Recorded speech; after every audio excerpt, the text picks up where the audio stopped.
Hey there, sunshine seekers and fellow laugh enthusiasts. Oh, Mira here, bouncing in with my usual burst of energy, though I almost didn't make it. You know, I have a good street market, right? Well, just yesterday I found the most dazzling, rainbow-colored scarf you could imagine. I was so excited, trying to haggle with the vendor, and somehow I ended up promising to show him a dance move if he gave me a better price. Long story short, I attempted a K-pop move, tangled myself I was trying to buy Isnal soaps. Mira? Only you could turn a simple shopping trip into a full-blown theatrical production. Human pretzel for a discount, eh? Sounds like a Tuesday for you. I can just picture it. Sounds like a Tuesday for you. Eh. I had my own little stand-up moment this week. I was stuck in the longest queue for... I was stuck in the longest... Most stuck in the longest... Most utterly pointless queue for what felt like an eternity. I was stuck in the longest queue for what felt like an eternity at the post office. Seriously, I think they were mailing actual dinosaurs. Oh, you and your coffee, Leo. You'd probably start a coffee-based improv troupe if you could. But hey, at least you turned a frustrating wait into something fun for everyone around you. It just goes to show, you never know what kind of adventure a day will bring, even when you're just trying to get things done. Right, listeners? Do you guys find yourselves in these wonderfully absurd situations too? Let us know in the comments when this episode drops on YouTube. Indeed, Mira. Every day's a new joke waiting to happen, if you're looking closely enough. Aha! But for today's main event, we're not just observing people in queues or at markets. We're taking you on a truly wild comparative ride between two vastly different, yet equally fascinating countries. We're going to pull back the curtain on Burundi and India. Yeah, you heard that right, Burundi and India. We're going to lay out everything, from their vibrant cultures and economic landscapes to what makes them tick. If you've ever found yourself scrolling through travel blogs, dreaming of faraway lands, or even contemplating a big move, this episode is your ultimate guide. Are you wondering if the bustling energy of Mumbai or the serene landscapes of Lake Tanganyika suit your vibe? We're going to dive deep. We're going to dive deep. We'll answer those burning questions for anyone thinking about living, working, or maybe even finding love and settling down in either of these incredible nations. Ooh. We're here to help you navigate those choices and hopefully inject some laughs along the way. This isn't just a casual chat, it's a deep dive into the practicalities and peculiarities of life in Burundi and India. We're talking everything from cuisine that will make your taste buds sing to daily life opportunities and cultural nuances. So, whether you're a seasoned traveler or just starting to dream, this podcast is going to arm you with all the details you need to make an informed choice. Or at least, have some really interesting conversation starters at your next dinner party. Absolutely. We believe that understanding the world's incredible diversity is the first step to truly appreciating it, and having a good chuckle while you're at it never hurts. Aha! So, get ready to explore, learn, and maybe even decide which vibrant corner of the globe is calling your name. This episode is packed with so much good stuff. You won't want to miss a single second. Let's jump in. You know, when I think about a place like Burundi, my first thought isn't about safety statistics. It's about imagining what unique adventures one could have.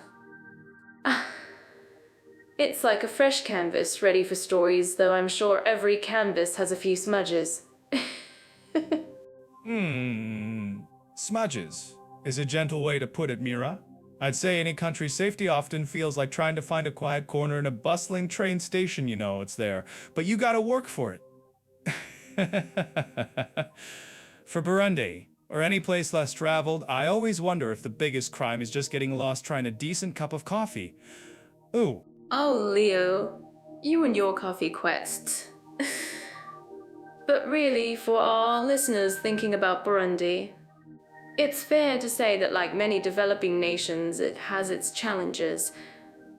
While it's generally a peaceful place, there's a certain level of petty crime, especially in crowded spots or cities like Bujumbura.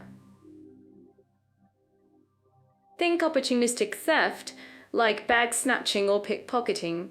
Oops, it's not a run for your life scenario, but more of a keep an eye on your phone situation. Right. It's the kind of place where your biggest enemy might be a misplaced wallet, not a supervillain. But beyond the quick grab, it's important to remember that some areas might have a bit of a political undercurrent. Not every day, mind you, but things can be fluid. So, staying aware of local news is always smart, for avoiding any unplanned spontaneous dance that isn't really a dance. I'm certain that our listeners who've traveled extensively would agree. Absolutely. And when you venture to the main urban centres, it's usually a bit calmer, but road safety itself can be a concern. Not from crime, but from, well, the roads themselves. Ouch! Uneven surfaces, different driving habits, it's all part of the world. You definitely wouldn't want to get stuck trying to flag down a taxi in the middle of nowhere after dark. Or worse, having to improvise a stand-up routine for a herd of goats as your only audience? Speaking of vast and varied landscapes, let's swing our attention to India. Talk about a country that gives you a full sensory overload. Wow, from the second you land, you realize general safety isn't just about crime rates. It's about navigating sheer human volume. India is like a symphony of sensations, and sometimes that symphony can include a few stolen notes if you're not careful. In big, bustling cities like Mumbai or Delhi, petty theft, especially pickpocketing in crowded markets, train stations, or tourist attractions, is fairly common. It's almost an art from there. But honestly, I'm certain that our listeners living in India would agree that it's often more about being street smart than being genuinely afraid. Street smart is the key. I once saw a guy try to rickshaw a driver that he'd been scammed out of 50 rupees.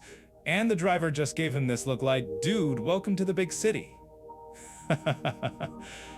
India has its share of those little tourist traps and scams. So a healthy dose of skepticism goes a long way. But don't let it put you off. The genuine hospitality often outweighs the occasional trickster. And while we're on the topic for Winnet Revelers, particularly solo, there are certainly specific considerations in India. While most experiences are positive and welcoming, it's wise to dress modestly, especially in more conservative areas, and avoid traveling alone at night. Oops. Unfortunately, incidents of harassment or more serious crimes against women do occur, so staying vigilant and trusting your gut is super important. We want everyone to have a safe and joyful trip, Indeed. It's like you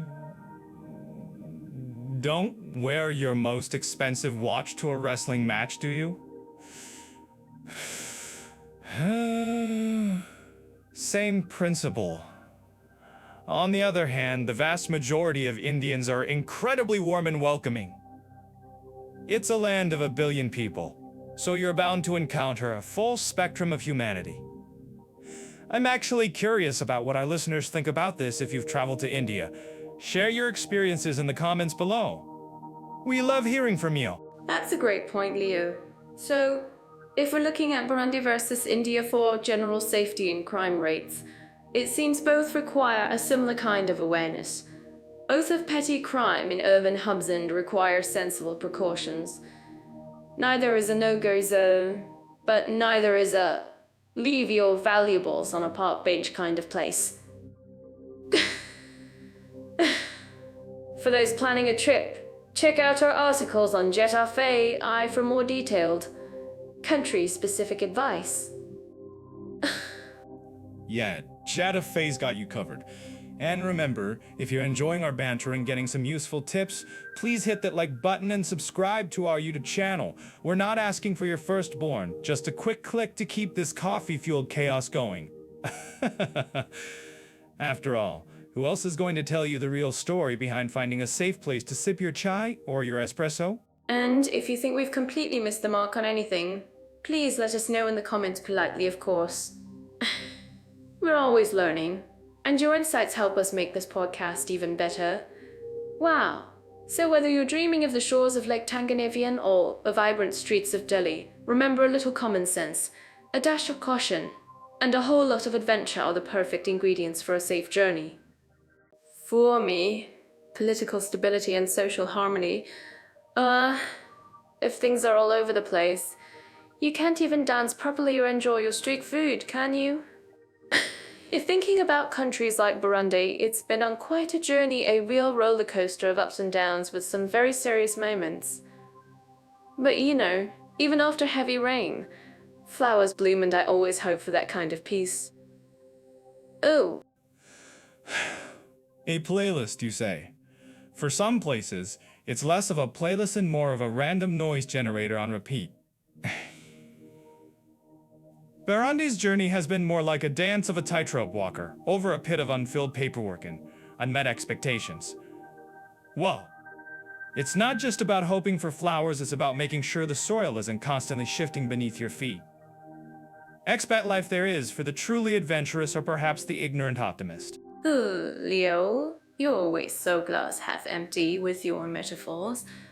My glass is always full and overflowing with glitter. But you're right. It's a serious topic. When we look at Burundi, we see a country grappling with its past and trying to find its rhythm. It's a place where communities are working to rebuild trust, and that's a beautiful thing, a real hard work. Wow. I'm sure our listeners living there can attest to the resilience and spirit of the people. It's truly inspiring, don't you think? Inspiring, yes. Like watching a mime try to escape a glass box, you appreciate the effort. But politically, it's about more than spirit. We're talking about systems, institutions, and the ever-present human drama of power. For a country like Burundi, stability can be fragile, and social harmony often hinges on how deftly leaders navigate ethnic and political divisions. It's a complex stew, and sometimes you're not sure if it's going to be spicy or just plain bland. Well, speaking of complex stews, let's simmer down and talk about India. Wow, now that's a country with a democracy festival happening all the time. Oh, billions of people, diverse languages, cultures, and still they manage to mostly keep it together. It's like a giant family reunion that never ends, with everyone having their own opinion and sometimes a really loud megaphone. I always think of it as a beautiful kaleidoscope full of shifting pattern, vibrant colors. A kaleidoscope, Mira? More like a kaleidoscope on a spin cycle that occasionally throws a brick through a window. Yes, the world's largest democracy means you've got a billion plus opinions all wanting to be heard at once. Well, while it's generally stable, it's a stability that's constantly juggling flaming torches at the same time. Aha! While it's generally juggling flaming torches of regional politics, communal tensions, and the occasional economic heartburn. You just can't deny the underlying frictions, can you? Oh, Leo, you make it sound like a puzzle you can't solve. But that's the beauty of it, right? The dialogue, the sometimes loud debates, it shows a living, breathing democracy. I'm actually curious about what our listeners think about this, especially those who've lived in India. If you think this is wrong, please let us know in the comments when we upload this to YouTube. Oh, it's not always smooth sailing. But the sheer scale of India's commitment to democracy, despite all the challenges, is something truly remarkable. So, power of resilience, or superpower of ignoring minor inconveniences until they become major ones. Politicians there are masters of the art of the grand gesture during election seasons, promising everything from free cows to moon colonies. Whoa.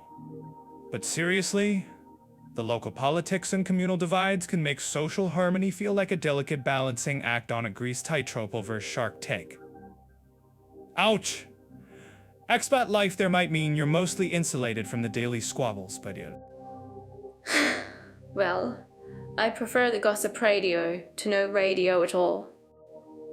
Every country has its challenges, and sometimes the beauty is in how people rise above them. For those considering a move, or just curious knowing that both countries, despite their differences, have communities, striving for peace and sometimes succeeding wonderfully is key. It gives me hope. Oh, if you want to dive even deeper into what makes a country tick, Jetofei has some fantastic resources and specialized for these nuances before you even pack you explore these.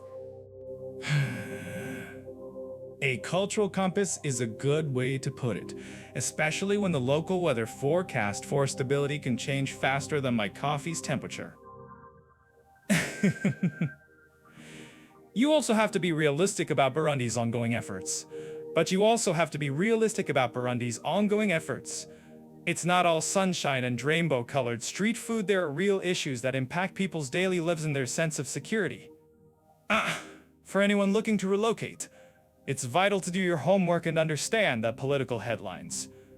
It's vital to do your homework and understand. We've talked about beautiful landscapes, and now let's dive into something a bit more, shall we say, grounded, or maybe down to earth is better.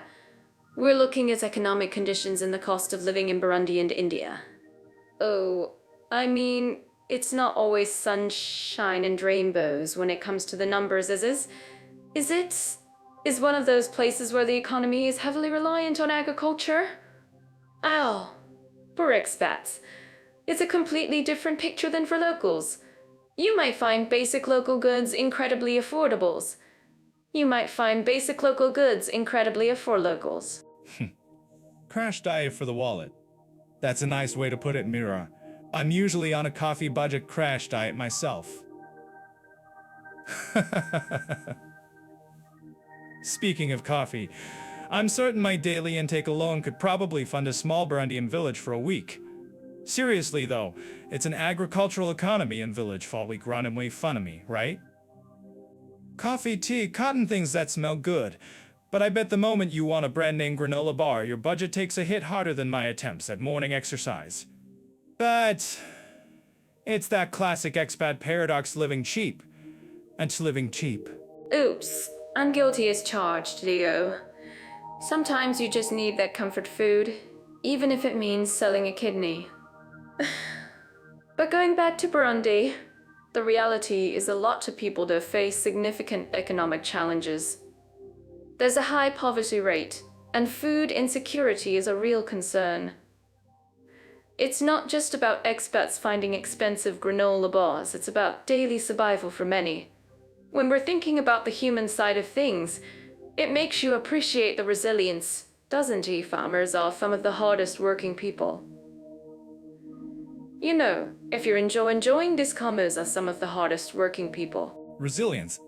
And for those hardworking folks, the cost of living is genuinely low, but the earning potential is equally low.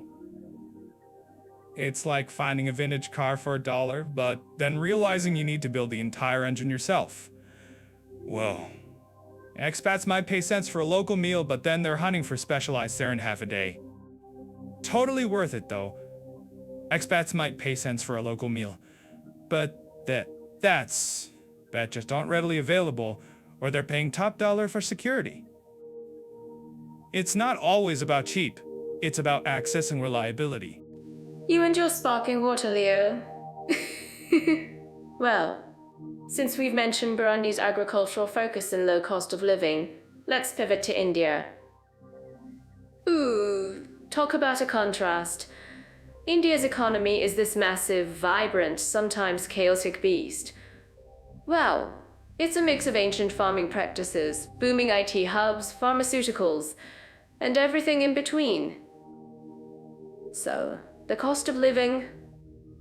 It's like asking, how long is a piece of string? It totally depends on where you are. I was just about to ask that. Mumbai or Delhi versus a small rural village, it's like comparing the price of a shoelace to a luxury yacht. In cities like Bangalore or Mumbai, you'll pay pretty hefty rents and international schools will set you back a fortune. But then you can step out and grab a delicious street food meal for next to nothing. It's a country of extremes. I'm thinking my coffee budget might go a little further in a small Indian town than in Burundi's capital. But if I want a latte in a fancy Delhi cafe... Absolutely, Leo. It's all about context. The job market in India, for instance, is incredibly competitive, but if you're in IT or certain specialized fields, there are definitely opportunities, and the salaries can be very good by local standards. Wow. For those relocating, it's about navigating that blend of tradition and hyper-modernity. You can find high-tech industries thriving alongside traditional markets where you haggle for vegetables. It's such a rich tapestry, don't you think? For anyone who's ever tried to haggle for a good deal, I'm certain that are a good deal. My kind of sport. When you're trying to sport. But I imagine it's not always a joke when you're trying to figure out if you're paying a fair price for a taxi in Mumbai versus a rickshaw in a smaller town. That's where the information really becomes valuable, right? It's easy to get taken for a ride, literally and figuratively. The sheer scale of India means you can find everything from ultra-luxury living to extremely frugal options. The disparity is vast. If you're an expat, you can choose to live in a bubble with Western amenities and bust. And that's the beauty of it, in a way. You have choices. While Burundi presents more consistent economic challenges across the board, India offers this incredible spectrum. You could be earning an excellent salary in an Indian tech company and still find ways to live very frugally, or you could spend it all on lavish international goods. It's like a choose-your-own adventure book for your finances. So, for someone planning a move, it really boils down to their personal preferences, income source, and how much they're willing to embrace the local way of life. Yep, for my part, I'd probably spend a solid month just researching the street food prices and calculating how many samosas I could buy with my monthly rent budget from back home. That's the real economic indicator, if you ask me. Speaking of finding your footing in a new place, let's talk about where you actually put your feet down at night. Accommodation options and quality. We're starting with Burundi's housing market. I'm picturing something quaint, maybe a charming guest house with a rooster on clock. What do you think, Mr. Observant Traveler? The rooster alarm clock. That's optimistic, Mira. I'm thinking more along the lines of is there a roof and does it stay on during the rainy season? Burundi's housing market isn't exactly famous for its luxury high-rise. It's usually about simple, functional living, often with a strong community feel. Which, on the one hand, is lovely on the other. Functional sometimes just means it exists. Oh, come on, Leo. You're making it sound like we'd be building our own mud hut. But you're right. In places like Bujumbura, you're looking at more modest apartments or houses, often within compounds. It's less about gleaming marble and more about practicality, security, and sometimes a lovely communal garden. I'm certain that our listeners who've lived there can confirm the charm of simple living, even if it's not a 5-star hotel. Right, charm. And sometimes charm comes with a bucket for a shower. Whoa! But seriously, the quality varies wildly. You might find some expat standard homes, often rented through word of mouth, but don't expect to see Mozilla low search experience. I once tried to find a place purely online for a friend's trip there, and the best option presented was a beautifully pixelated photo of what looked like a shed. Chaos? I call it vibrant. India's accommodation scene is a whole different beast. From sprawling, luxurious villas in Goa to tiny, bustling apartments in Mumbai, and everything in between. You can find a palace or a hostel, sometimes on the same street. It's like a choose-your-own-adventure book, but for real estate. Do you guys agree with me that India really is a land of extremes in every sense? Especially housing. Absolutely. And the choose-your-own-adventure can sometimes lead you to a room with a window facing another wall, or a kitchen that doubles as a balcony for the neighbors. But truly, for expats, India offers much more in terms of modern amenities and varied choices, especially in metro cities like Bangalore or Delhi. Think gated communities, high-rise with pools, all the bells and whistles, sometimes with an unexpected cow walking past the gate. You're not wrong about the cow, Leo. I once stayed in a boutique hotel in Jaipur, and the peacocks wandering the grounds were more punctual for breakfast than I was. But it just adds to the charm. The rental market there is incredibly dynamic, with new developments constantly popping up. You can negotiate, of course, but it's often a fast-paced game. And if you're looking for something specific, like pet-friendly or with a particular view, you need to be quick. Quicker than a street dog chasing a dropped samosa, I imagine. The challenge in India, beyond the sheer volume of options, can be the legalities and the sheer amount of paperwork. You might need a broker, a lawyer, a good luck charm, and a very patient attitude. Oops. I once saw a rental agreement that was longer than my last stand-up set and I talk a lot. It makes Burundi's word-of-mouth approach seem almost refreshing in its simplicity. Yes, but sometimes simplicity means fewer options, right? It's a trade-off. In Burundi, while choices might be limited, the cost of living, including rent, is generally much lower than in India's major cities. A decent, comfortable home in Bujumbura would probably cost you a fraction of a similar place in Mumbai. Ooh, we'll talk about the details on Jet Off AI, where you can find some fantastic guides on these very topics. So, what you're saying is my comedic rooster alarm clock is probably more affordable in Burundi than a silent, air-conditioned apartment in Bangalore. I'm actually curious about what our listeners think about this. Has anyone here navigated the rental market in either of these countries? Drop your stories in the comments section on YouTube. We love hearing about your adventures or misadventures. Exactly. For someone looking for a quiet, community-focused life with a smaller budget, Burundi might offer a surprising fit, even with its simpler housing standards.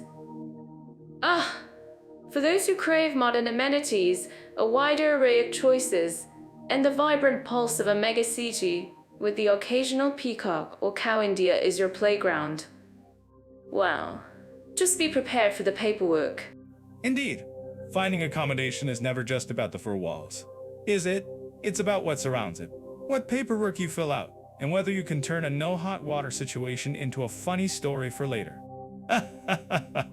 And speaking of funny stories, make sure to like and subscribe to our channel on YouTube if you're enjoying our banter and insights.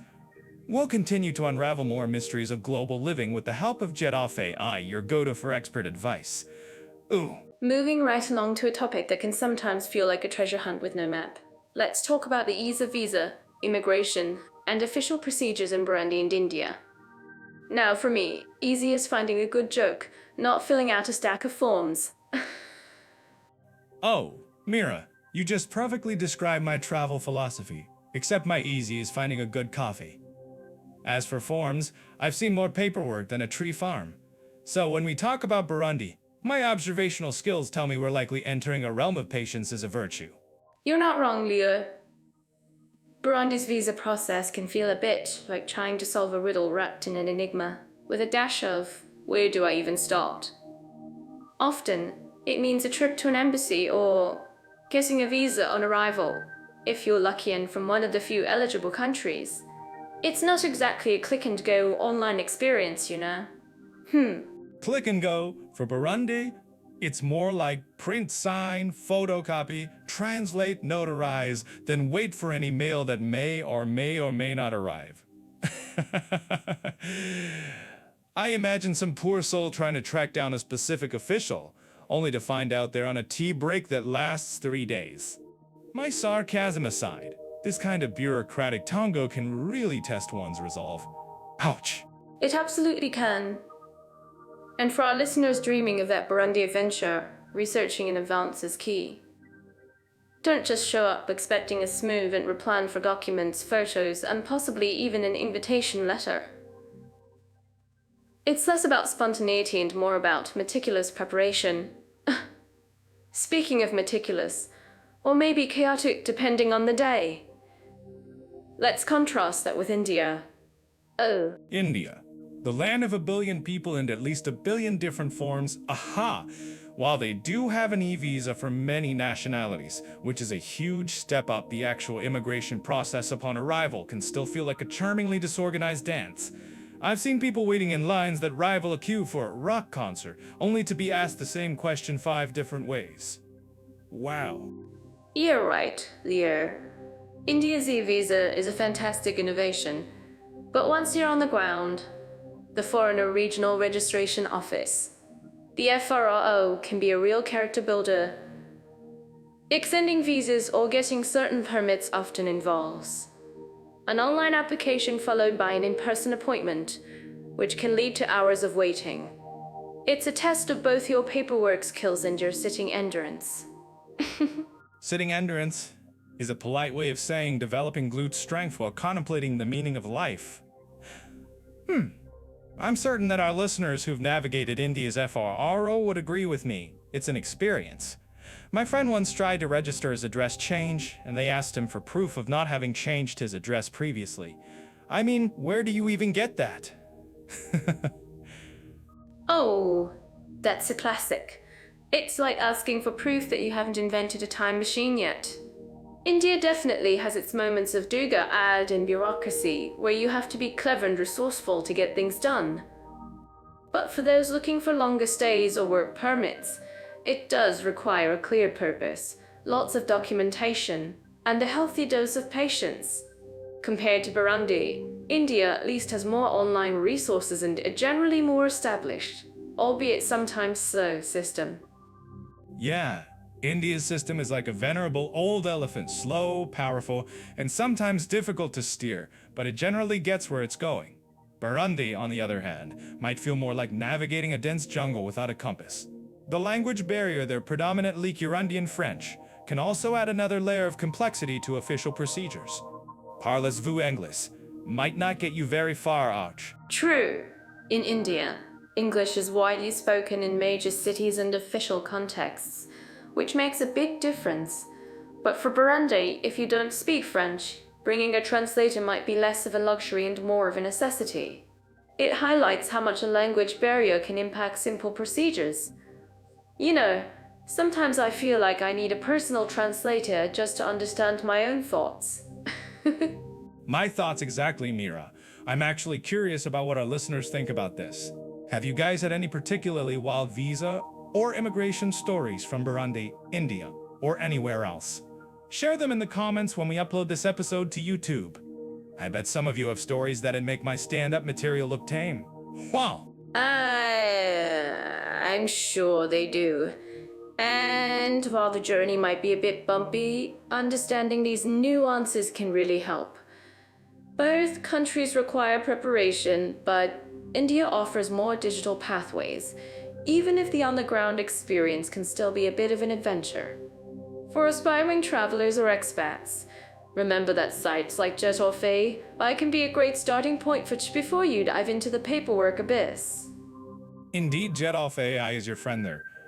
It's better to consult them than to try and interpret a government website written in a language only an ancient sage could understand. Oops. So whether you're off to the beautiful landscapes of Burundi or the vibrant chaos of India, prepare for a bureaucratic journey. It's not always easy, but it's part of the experience. Alright, so speaking of journeys, my last one almost ended with a trip to the emergency room. I tried this new dance move, spun a little too fast, and ended up in a heap on the floor. Luckily, just a bruised ego. It made me think, if that had been serious, what then? Oh. So, let's look at access to one quality of health services for our next comparison. We're talking about relocating or even just visiting. This is huge. Bah. Bruised ego. That's a classic mirror move, isn't it? My kind of self-inflicted drama. You know, I once tried to make my own healthy coffee, ended up with something that tasted like swamp water and regrets. Ouch. Anyway, you're right. Health services are a big deal. So, Burundi versus India. Burundi versus India. We're talking about two very different scales here. Burundi, for instance, has a healthcare system that's often stretched thin, especially outside its capital, Bujumbura. Wow, a quick flight out, that's a tough reality to face, isn't it? It's like your healthcare plan is tied to your airline miles. And for those relying on public services, it sounds incredibly challenging. I'm certain our listeners living in Burundi might have faced some tough choices. What about everyday access, like for minor stuff? Is it just a scramble for expats? Or are there reliable options if you're not planning an emergency exit? Good point, Mira. For minor issues, expats in Bujumbura might find decent private clinics, but the further you stray, the fewer options there are. We're talking about limited specialists, equipment that's seen better days, and a general strain on resources. It's not like you're going to wander into a pharmacy for a niche prescription with out-of-pocket payments, and possibly a well-funded emergency for a niche prescription without a pastem. I remember once in a really remote area, a local offered me a concoction of herbs for a stomach ache. I declined, politely. Oh, so essentially, your bank account is part of your medical history, it seems. Ouch. That's a lot to consider. But then we swing to India, which is almost a complete flip of the coin, right? It's a land known for, well, everything, including medical tourism. You could probably get a heart transplant and a new set of teeth in the same week, for a fraction of the cost elsewhere. Oh, absolutely. India is a medical marvel in many ways. While their public system can be overcrowded and somewhat variable in quality, the private sector that's where the magic happens for expats. Think state-of-the-art hospitals, internationally trained doctors, and a menu of specialized treatments that would make a Western clinic blush. Wow, you can get anything from advanced surgeries to a full-body checkup with a cup of chai on the side. It's an interesting paradox. One country where you seek to leave for healthcare. Cup of chai with your checkup, now that's my kind of medical treatment. I'd probably ask if they do foot massages too. But seriously, even with top-tier private hospitals, is it truly accessible across the board for expats? Or is it mostly concentrated in the big cities? Because if you're out in a smaller town, you might still face challenges, right? It's not all 5-star hospitals and spot treatments. So You're sharp, Mira. My observational skills rarely miss a trick, and you're spot on. The top-notch private facilities are definitely concentrated in the major metropolitan areas: Delhi, Mumbai, Bangalore, Chennai. If you're in a smaller city or rural area, the options dwindle, and you might find yourself traveling to a larger center for specialized care. So, while India boasts world-class medical facilities, it's not universally available at the same standard everywhere.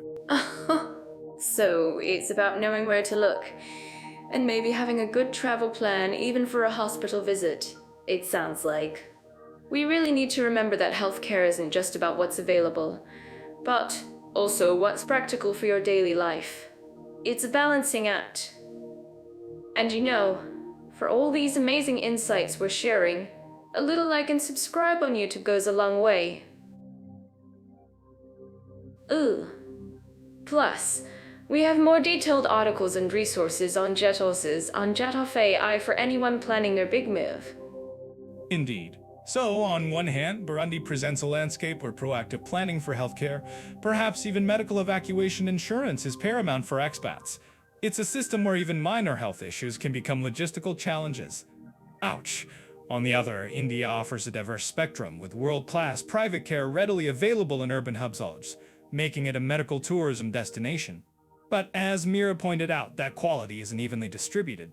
So knowing you're late. Well, it's fascinating how one topic can be so different between two countries.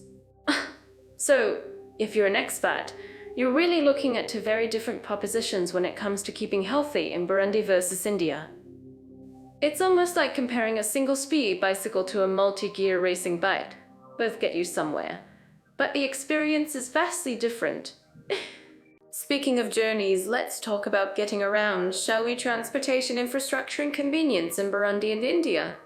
What a ride this is going to be. Oh, I'm picturing an adventure already. In Burundi, it feels like every trip is a story waiting to happen. You're not just taking a bus. You're embarking on a collective experience with shared taxis and motorcycle taxis weaving through landscapes. Wow. It's less about rigid schedules and more about the vibrant flow of life. Vibrant flow of life, Mira, or just no flow at all for a comedian trying to catch a gig on time? My internal clock already senses chaos. In Burundi, it sounds less like public transit and more like a game of find the next available seat on a moving puzzle. Whoa! I bet punctuality is merely a suggestion there, right? Ouch! I'm picturing a stand-up routine about trying to explain urgent to a shared taxi driver. Yes, my friend, my punchline depends on it. Oops. You always thinking about the punchline, Neo. But that's the charm, isn't it? It's about adapting, connecting with people, and sometimes just enjoying the ride. And speaking of massive connections, let's look at India. Now, that's a whole different beast. A magnificent, bustling beast.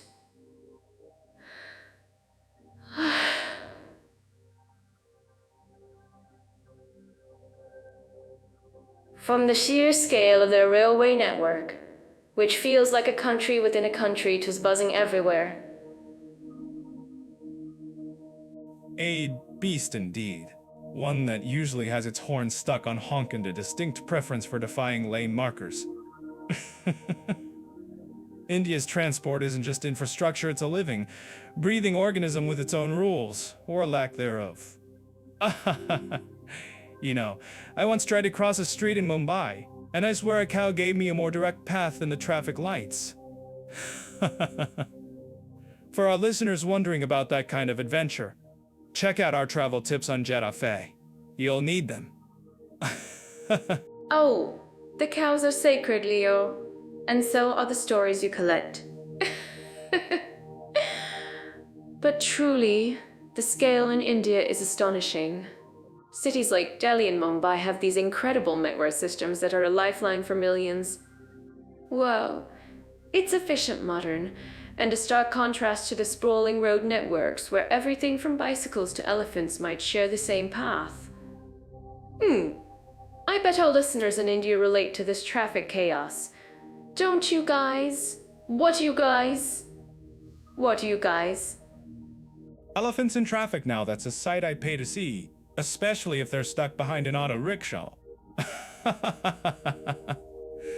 But let's be real, even with those impressive metro systems, the sheer volume of people in India means personal space is more of a philosophical concept on public transport. It's like a sardine can with a smile, Mira. Or several smiles, depending on how many people you're squished against. For Burundi, the challenge is finding infrastructure for India. It's about managing an overwhelming amount of it. That's a fair point, Leo. But even in that sardine can, there's a unique energy, right? Oh, people are still getting to where they need to go, often with incredible resourcefulness. And in Burundi, while the road quality can be a challenge outside the capital, the shared ride culture truly fosters community. It's not just a way to travel, it's a social event. For those of you who've experienced it, tell us on YouTube, did you make new friends on your motorcycle taxi? Social event or unavoidable close contact? It depends on the person, Mira. But I can appreciate the ingenuity in both places. In Burundi, it's about making do with what you have, creating these informal networks. And India, it's about sheer scale and adaptability. Even with long-distance travel, India's railway system is legendary. You can crisscross the entire subcontinent, even if your train is sometimes affectionately known as the Latecomer Express. Oh, but the journey itself is the destination sometimes.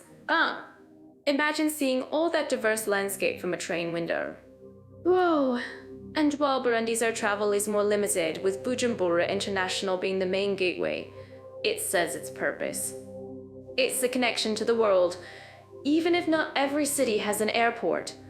So whether you're hopping on a moto in Burundi or a high-speed train in India, it's all about embracing the local way. Ugh. True, Mira, true. But embracing the local way often means embracing a bit of uncertainty too, doesn't it? For those considering travel to either of these countries, especially if you like your plans locked down, I'd say flexibility is your middle name. And maybe patience for your last name.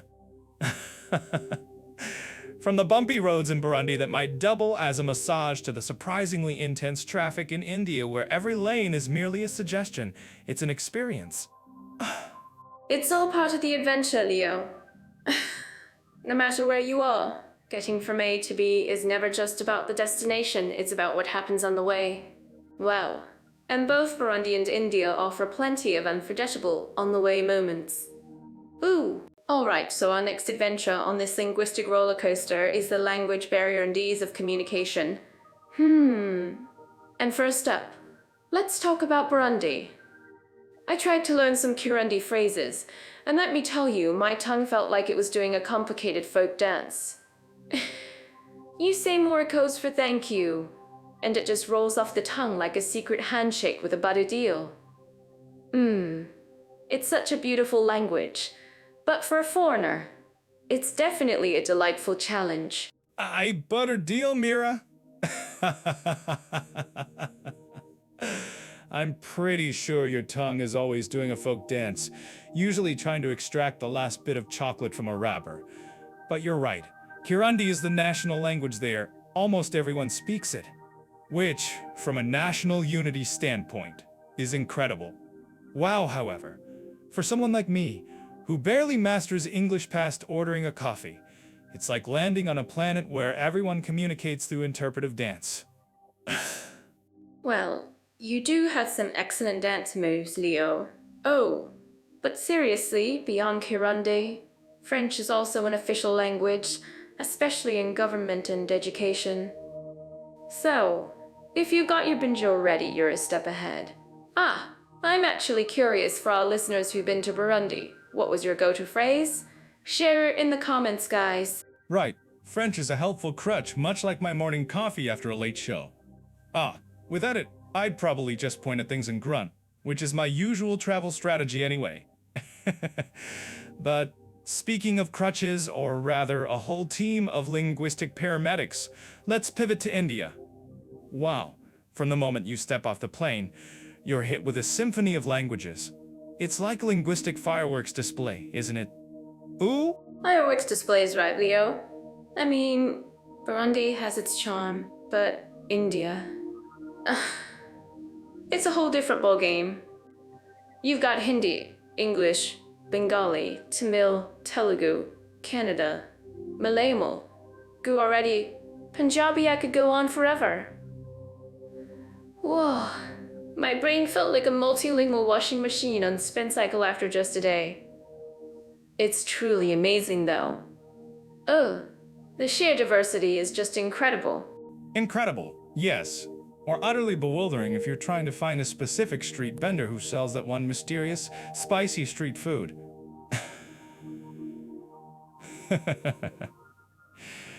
You're trying to say less chili, please, and they just smile and give you more chili. Ouch. I'm certain that our listeners living in India have a story or two about that particular spice-induced communication breakdown, but thankfully, English just bridge a lot of gaps. It's almost like a secret superpower for us non-linguists. It absolutely is. I remember trying to order a chai in Delhi, and I started with a very enthusiastic namaste, and then just pointed, and then just looked at me, smiled, and said, English? Oops. My entire immersive experience plan went out the window. But the beauty is, even with the language differences, people are so willing to help. Wow. And you can usually find someone who speaks at least a little English. I can just picture you, Mira, trying to communicate through expressive charades while simultaneously setting off linguistic firework. But that's the thing with India, isn't it? English acts as this amazing connective tissue. You can travel from Mumbai to Bengaluru to Kolkata, and while the local languages shift dramatically, English often remains a constant thread. It's almost too easy, sometimes. Makes me wonder if I should even bother trying to learn less Chile in all 22 scheduled languages. Come on, Leo. Where's your sense of adventure? Learning a few phrases in a local language is like unlocking a mini secret level in the game of travel. Even a simple shukriya for thank you in Hindi or anand rai in Tamil opens doors. It shows respect, and people totally appreciate it. Plus, it gives you awesome stories to tell later. Imagine saying I asked for directions using only animal noises and getting it right. Animal noises, Mira. I'm sure you could pull it off. You'd probably get a whole parade following you. But you're right. It's about showing effort. And in India, that effort goes a long way. However, for a more practical take, for those thinking of moving or working there, you'll find that many official documents and business communications are primarily in English. That's a huge plus. And if you're looking for more detail that, Jet Off AI has some fantastic resources on expat life in India. Absolutely. And even with all the different languages, there's a certain cultural communication style in India that's very warm and inviting. People are often quite direct, but with a lot of underlying politeness. In Burundi, too, there's a real emphasis on courtesy, especially towards elders. It's a wonderful contrast to how some of us might rush through conversations back home. Slow down? Mira? I slow down only for coffee, or a particularly funny street sign. But yeah, it's a good point. In both places, even if the words don't always align, the intent of hospitality often shines through. And while India's linguistic landscape might initially seem like trying to read a menu written by 1,000 different chefs, there's a charm to it. Whoa. It makes every interaction an unexpected adventure. A mini quest for clear communication. And for that, I'll give it a nod. And remember to hit that like button and subscribe if you're enjoying our linguistic journey, whether you're pondering Kirundi or tackling Tamil. Oh, it helps us keep these conversations going and share more fun travel stories with you all. So whether you're wrestling with Kirundi and Burundi or navigating the beautiful chaos of India's myriad languages, it's all part of the experience. Just don't ask me to order a decaf soy latte in any of them without my morning fix. Speaking of vibrant energy, let's dive into something truly fascinating: cultural diversity and tolerance. Today we're looking at Burundi and India. Wow. I mean, talk about spectrum. Yes, a spectrum indeed. Or maybe a cultural kaleidoscope if you're feeling poetic, Mira. Aha! My inner comedian is already seeing endless material here. Burundi, a place that's seen its share of tough times, and India, a country so diverse it makes my head spin trying to count the number of languages they speak. Oh, I'm certain that our listeners in India would agree with me. You can't throw a stone without hitting a new dialect. But you're right. It's quite something. In Burundi, you have the Hutu, Tutsi, and TWA communities, each with their own traditions. It's a delicate dance to foster social cohesion after historical challenges. It reminds me of trying to get 3 different cats to share a single sunbeam. Tricky, but possible with enough patience and maybe a few treats. Whoa, 3 cats on a sunbeam. I'm noting that down, Mira, purely for comedic purposes, of course. Aha! But seriously, the efforts in Burundi toward reconciliation are significant, even if it's an ongoing process. You see the rich drum culture, the storytelling to weaving new narratives through their shared heritage. It's about finding common ground even when history tries to push you apart. And when it comes to India, oh, I mean, where do you even begin? So many religions, languages, culinary styles, it's a celebration every day. Think about it, one region is known for its spicy curries, another for its sweet pastries, and then they all come together for a festival. It's like a giant potluck where everyone brings their best dish, and no one argues about who's taking the biggest slice. Ah, the potluck analogy.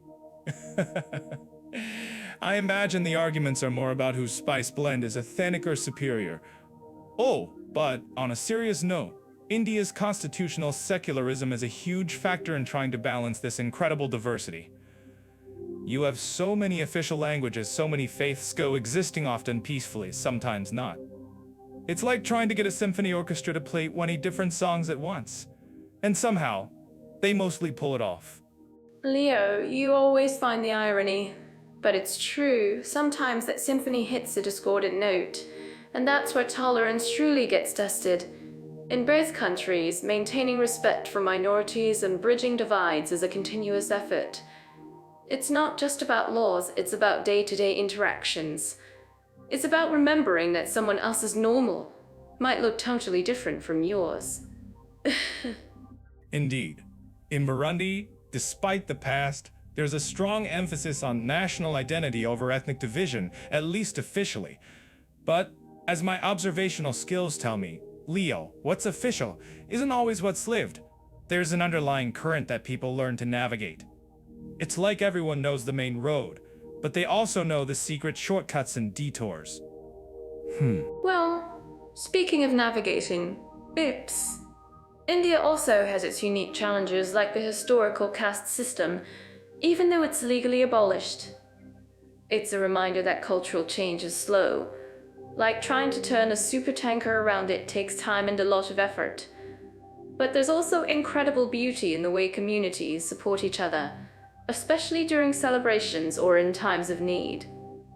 It's truly inspiring. Yes, the resilience is undeniable. I've always found it fascinating how in India, despite all the differences, there's often a shared sense of what it means to be Indian. It's a cross-cultural embrace, sometimes a tight squeeze. Think about the sheer number of festivals celebrated throughout the year. There's always something happening, always a reason for different groups to come together. And that's the magic, isn't it? These shared experiences, whether it's the rhythms of Burundian drums or the explosion of colors during Holi in India, create bonds. It shows that even with diverse backgrounds, people can find joy and connection. We'll be talking more about such connections and finding places to explore on Jetofei. So check that out for more details. Oh. Yes. Finding connection and avoiding any drum-related mishaps. But truly, for both countries, cultural diversity is their heartbeat. It's what makes them unique, vibrant, and yes, sometimes a bit chaotic. But who doesn't love a good organized chaos? Chaos with a side of charm. And tolerance. It's not just about enduring differences, it's like having a wardrobe full of different outfits.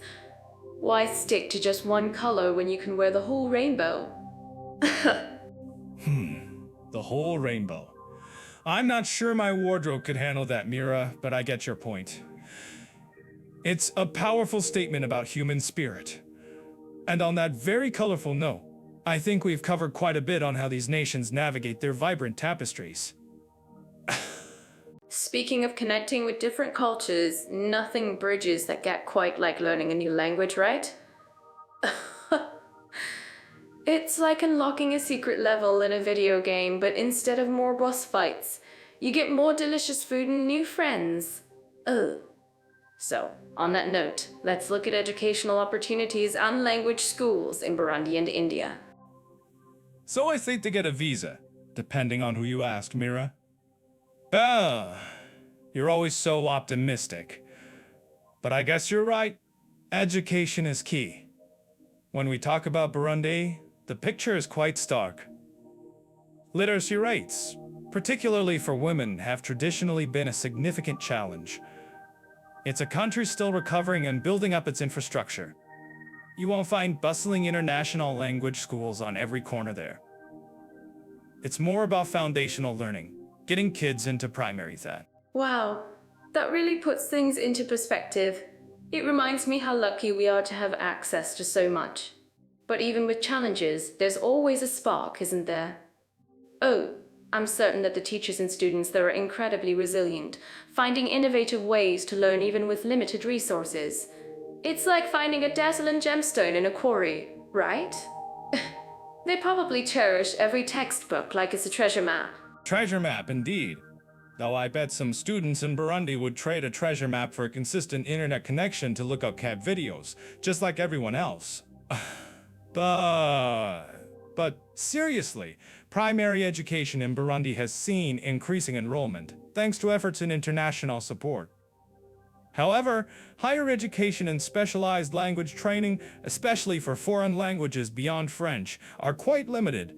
If you want to learn, say, Klingon, you'd probably have to start your own Klingon language club. So it's about making your own opportunities. I love that DIY spirit. It reminds me of when I tried to teach myself a new dance move using a mirror and a very enthusiastic cat. Oops. Didn't quite work out. But it was fun. But moving from that, let's jump across the ocean to India, which is practically a universe in itself when it comes to education. Wow. From ancient Gurukulas to world-class tech universities, it's a vibrant tapestry, isn't it? Universe is a good word, Mira. India's educational landscape is massive and complex, much like trying to quiet corner in a Delhi market. On one hand, you have institutions like the IITS and IIMS, churning out some of the brightest engineers and business minds globally. Their STEM education is renowned, and often, the medium of instruction is English, which is a huge advantage for international student language acquisition. But on the flip side, you have vast disparities. English as a co-official language really opens up so many doors, doesn't it? It's like having a universal translator built right into the system.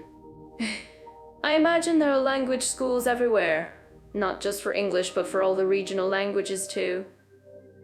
You could spend a lifetime just trying to get a handle on a few.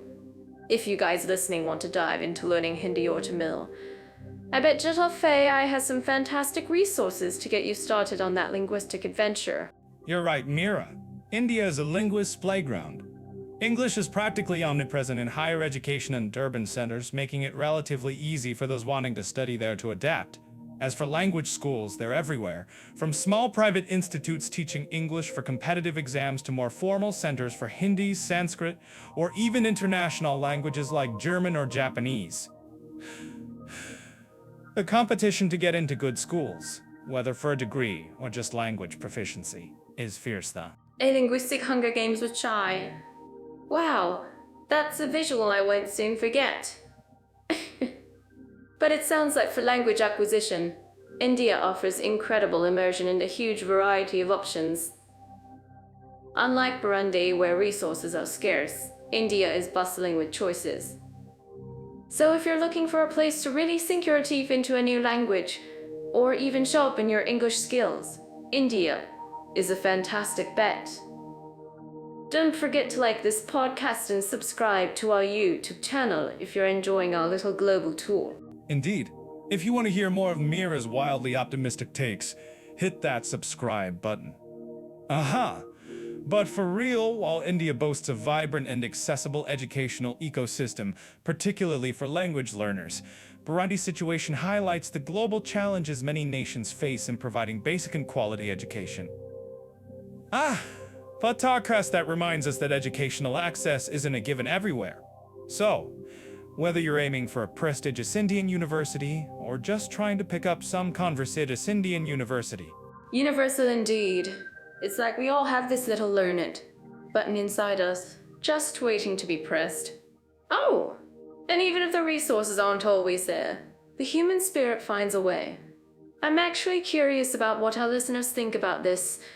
Do you agree that people find creative ways to learn even when formal structures are lacking? Let us know in the comments on YouTube.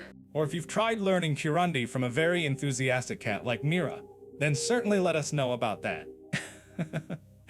Seriously though, these differences are why we do these comparisons. It's not just about the numbers, it's about the stories behind them, the human effort. And for anyone looking for specific information on educational paths or visa requirements for either of these countries, you know Jet.fi is your go-to for detailed, unbiased information. Alright, so from our last chat about the incredible art scenes, let's just glide right into climate and seasonal conditions. And for Burundi, what a delightful surprise.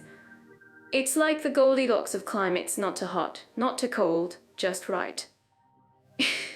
You know, Leo, thinking about Burundi's equatorial climate, but with that lovely high altitude, it's pretty much spring all year round.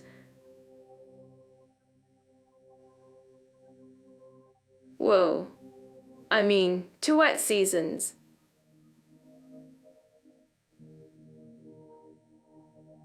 But nothing too extreme. It's like never overdo it. Polite weather, Mira? Sounds less like a climate and more like a well-behaved house scab, predictable, and probably just wants to nap in the sun. I mean, Burundi's climate report probably reads like a lullaby: mild temperatures, gentle rains, slight breeze. My suitcase would be so confused. Not just a permanent white jacket. Anyway, speaking of extremes, or lack thereof, let's zoom across to India. Oh, different planet is right, Leo. You're telling me.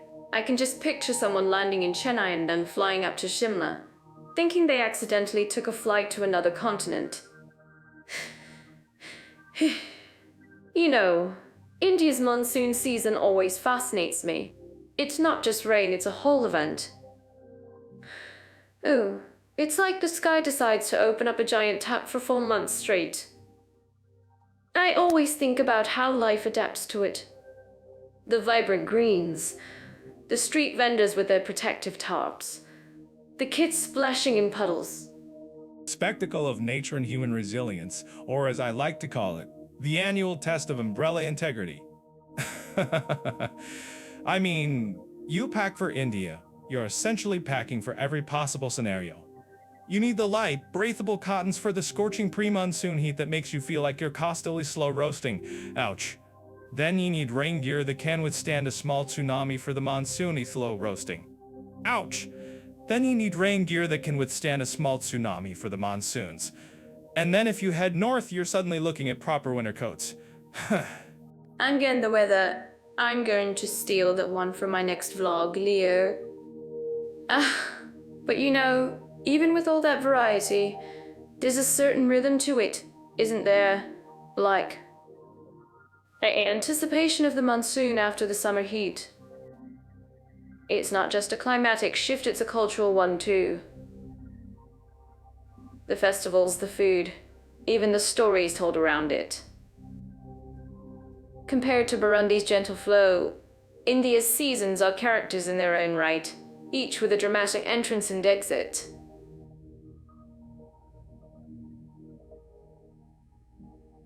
Well, it's almost like a giant-sized play as the Mainstein. Yeah, Mira, dramatic entrance and exit for sure.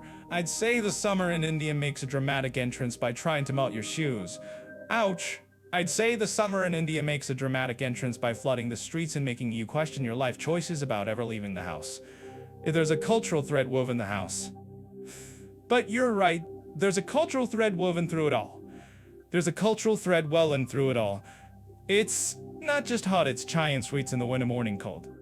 It's not just what it's wet, it's never get it in the rain because what it's kid, be it in the rain. It's not just what it's wet, it's play not wet. Personality disorder, Leah? Only you would describe a country's climate like that. But I get what you mean. It's the sheer dynamism of India's weather that leaves such a strong impression, contrasting so much with Burundi's more consistent, if perhaps less story-worthy, patterns. It's truly a testament to how environments shape us and how we, in turn, find joy and resilience within them. From the mild predictability of Burundi to the wild theatrics of India, both offer unique perspectives on living which climate sounds more of them. And if you're still deciding which climb. Exactly, Mira. One's a reliable sedan, the other's a monster truck with a mind of its own. And both get you where you're going, just with vastly different levels of excitement. Whoa. If you guys watching on YouTube enjoyed our little meteorological romp, don't forget to hit that like button and subscribe. We'll have more wild comparisons coming your way soon. Oh, food, culture, and nutritional alternatives. This is where the culinary adventures truly begin, isn't it? I get so excited thinking about all the incredible flavors and traditions waiting to be explored in Burundi and India. Culinary adventures. For some of us, it's more like a culinary expedition where you pack your humor and hope for the best. Just kidding, mostly. But seriously, it's fascinating to see how the countries with such different geographical and historical backgrounds approach their meals. Exactly. I'm already imagining the vibrant spices of India and the earthy, hearty dishes of Burundi. It's like comparing a loud, colorful Bollywood movie to a serene, deeply moving documentary. Both amazing, just different vibes. Bollywood versus documentary. I like that. For Burundi, when you think about food culture, you're often looking at what grows readily and sustains a community. Think plantains, sweet potatoes, cassava, and beans. It's less about elaborate recipes and more about wholesome, foundational sustenance. I'm certain that our listeners looking for an honest, straightforward meal would agree with me. But there's a certain charm to that, isn't there? I've heard about tujioli, made from corn flour, serving as a staple, often alongside delicious stews or fresh fish from Lake Tanganyika. That's true farm to table, or in this case, lake to table. Wow. It sounds like true comfort food. Comfort food, indeed. Or survival food if you're stuck somewhere without a decent coffee shop. Oops. My apologies, Burundi. But on a serious note, the reliance on these staples means that nutritional alternatives often stem from optimizing what's locally available, like incorporating various greens into those stews for vitamins. It's practical, if not always flashy. Well, since we mentioned flashy, let's turn our culinary compass toward India. Wow, now that's where the spices truly dance, isn't it? From north to south, east to west, the food scene is an explosion of colors, aromas, and tastes. It's a feast for all the senses. Ooh. An explosion, yes. Sometimes a literal one in your mouth if you're not careful with the chili. But India's food culture isn't just about spice, it's about incredible diversity. You have the rich, creamy curries and tandoori breads of the north, the tangy, coconut-infused dishes of the south, and so much more in between. My own observations from wandering through countless Indian street markets confirm that you can eat something entirely new every day for a year and still not scratch the surface. That's the beauty of it, and the nutritional alternatives there are just as diverse. India is a paradise for vegetarians and vegans, with an astonishing array of lentil dals, vegetable curries, and plant-based proteins. It's not just an alternative, it's often the main course. You might even say that cuisine is the nutritional alternative for many Western diets. You make a fair point. Where in many places a vegetarian meal is the option, in India it's often the tradition. From the ancient principles of Ayurveda guiding dietary choices to the sheer volume of delicious plant-based dishes, think paneer or chickpea flour creations, they've mastered making vegetables exciting. Though I have to admit, after a week of lentil soup, I start craving something with a bit more bark. Leo, you're impossible. But even if you crave bark, you'd find a way to make it spicy and delicious in India, I'm sure. I'm actually curious about what our listeners think about this if you've explored either Burundi or India's food scene. What was your most surprising or favorite dish? Drop a comment below when we upload this to YouTube. Good idea, Mira. And speaking of surprises, when you look at nutritional challenges, both countries face them, albeit differently. In Burundi, it's often about food security and ensuring consistent access to staple crops. In India, despite the abundance, it's sometimes about ensuring a balanced diet across economic strata, avoiding an over-relations on less nutritious street food, however tasty. True. It's a reminder that food is so much more than just what's on your plate. It's sometimes even survival. But what both countries undeniably share is a deep connection to their culinary heritage. Whether it's the simplicity of a Burundian, isambi, cassava leaves with palm oil, or the complexity of an Indian biryani, there's pride in every bite. Wow. Yes, pride. And probably a lot of good stories too. I once saw a street vendor in India who could flip a dosse in the air higher than I can jump. Pure skill. And if you're curious about finding out more about these fantastic places, or even planning your own culinary expedition, remember to check out Jet Off-A for some great travel resources. It's like having a travel guru without the guru telling you to eat bark. Leo, you're incorrigible. But he's right. Our Jet Off-A resources can help you plan. And trust me, you won't regret diving deep into the food cultures of either Burundi or India. They truly offer unique and unforgettable experiences. Alright, so we're diving into the deep waters of historical, cultural, and artistic values for Burundi and India. Wow, this feels like trying to fit an entire library into a tiny suitcase, doesn't it? I mean, how do you even begin to compare to places with such incredibly rich tapestries of human experience? It's like asking if you prefer a symphony or an epic poem, both are magnificent. Well, a library might actually be less complicated than India, Mira. That place has more layers than an onion at a stand-up show, and I've tried to peel a few of those. Its history is so vast, you'd need multiple lifetimes just to read the footnotes. From the Indus Valley civilization to the Maurya, Gupta, and Mughal empires, then the British Raj, it's a narrative that shaped continents, not just itself. The sheer scale is staggering. That's true, India's historical depth is undeniable. But let's not forget Burundi, which also has a fascinating narrative. Before colonial powers arrived, it was a highly organized kingdom, the Kingdom of Burundi, with its own complex social structures and traditions that thrived for centuries. Think about the royal drummers of Burundi. Their drumming isn't just music, it's a sacred ritual, a living piece of history that dates back generations. Though, they're so powerful. It's a U in ESCO heritage. I bet just around those drum circles. My morning coffee ritual has far less communal drumming, unfortunately. More like the clinking of my spoon and the muffled grunts of not enough caffeine. But you're right, the royal drummers are iconic. It's a reminder that culture isn't always about grand monuments. Sometimes, it's about the rhythm in your blood, literally. India also has its own incredible array of performing arts, from classical dance forms like Bharatanatyam and Kathak to various classical music traditions. I'm certain that our listeners living in India would agree traditions. Absolutely. And speaking of journeys, Burundi's oral traditions are just as vital, with fables, epics, and proverbs passed down through generations. They teach morals and history without needing a single textbook. It's like a living, breathing encyclopedia. And their artistic crafts, like intricate basketry, pottery, and wood carvings, they're not just decorations, each piece tells a story, often with symbols that link back to their ancestors and communal values.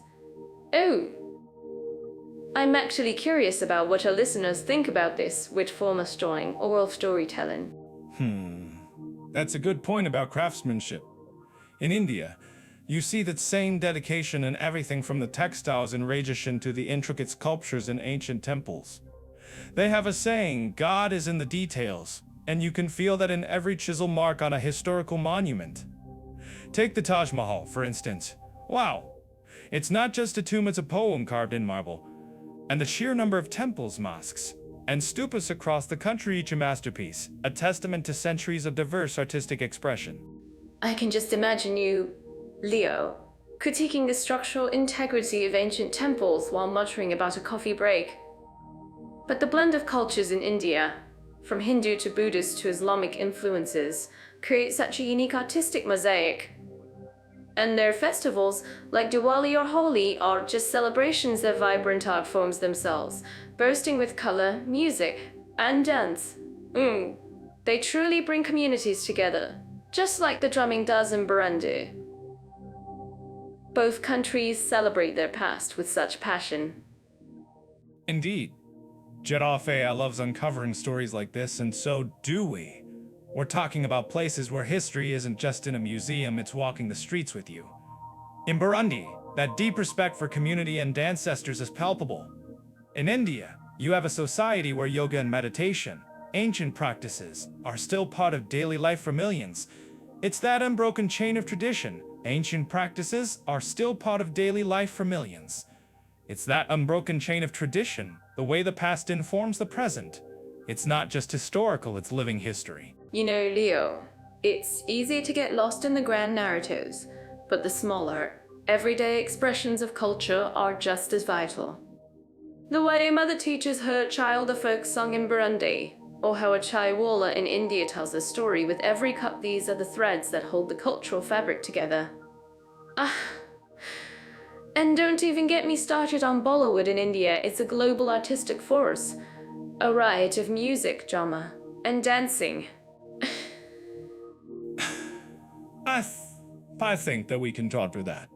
They have more costume changes than a Broadway show in a single song. It's an art form that perfectly blends tradition with modern storytelling, creating something uniquely Indian. And in Burundi, the communal aspect of life and art, the way everyone participates in the drumming or storytelling, that's incredibly powerful. It's not about passive consumption, it's about active participation. It's a bit like a really good stand-up show where the audience becomes part of the act. Speaking of journeys, let's dive into some truly breathtaking destinations. Oh, our current topic is natural beauties and landscape for Burundi and India. I mean, who needs a filter when Mother Nature is already showing off, right? And these two countries, they're basically showing off at a professional level. Wow. Filters? Mira? Are we still talking about those? I thought we graduated to real-life observations. Though, I'm pretty sure some of the landscapes we're about to discuss could use a good saturation boost, especially after a long flight. I'm imagining a pilot announcing, "Please prepare for an in-flight TAWI-induced gasp." You're always finding the humor, Leo. But seriously, let's start with Burundi. It's like a hidden gem in East Africa. Everyone talks about the Nile, but do they know its true sources in Burundi? Well, it's like finding the secret ingredient in a recipe, right? And Lake Tanganyika, the second deepest freshwater lake in the world, just chilling there, probably thinking, look at us, being all mysterious. Deep indeed, Mirror. Deep enough for me to imagine accidentally dropping my coffee mug in it and never seeing it again. Ouch! The aquatic life would probably mistake it for some new, delicious, caffeinated species. But KIB Ira National Park, with its rainforests and chimpanzees, sounds like a place where even a grumpy chimp could make for good stand-up material. And I'm certain those chimps have better dance moves than some of the tourists I've seen. Just saying. You're probably right. But moving from Burundi's lush highlands, which are absolutely stunning, let's talk about India. Wow, talk about diverse. From the snow-clad Himalayas, where I can almost picture myself doing a dramatic Bollywood dance sequence in the snow, to the lush Western Ghats with their vibrant greenery and countless waterfalls. It's like a whole rainbow exploded on the map. I rainbow, Mirror. I was picturing more of a Himalayan Sherpa carrying my luggage kind of scene. And the Thar Desert's endless and dunes sound like a perfect place to get delightfully lost and then tell a hilarious story about it later. Or, just get lost. Oops. I'm actually curious about what our listeners think. Is there a desert oasis in Thar with good street food? Because that would redefine natural beauty for me. Knowing you, a good samosa would definitely elevate the landscape. But India also has the Sundarbans, the largest mangrove forest in the world, home to the majestic Bengal tiger. Whoa, it's like nature decided to create its own wild, watery maze. It reminds me of those adventure movies, but way more real. Ooh, I'm certain our listeners in India would agree that the country is a wonderland of natural contrasts. Tigers, Mira. Now you're talking. As long as they're not asking for my stand-up jokes, we're good.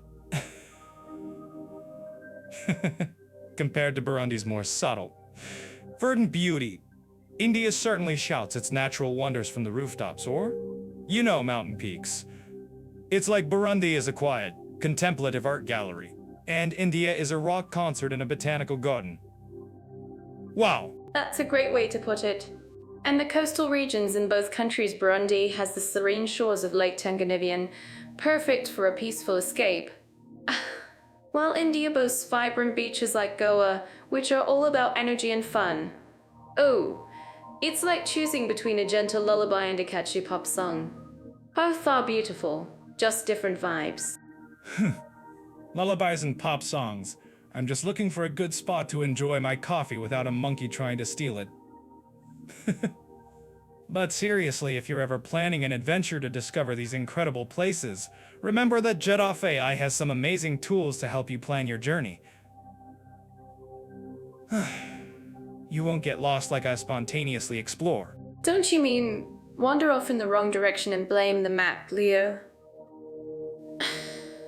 But it's true, whether it's Burundi's pristine wilderness or India's grand spectacles, both offer unique ways to connect with nature.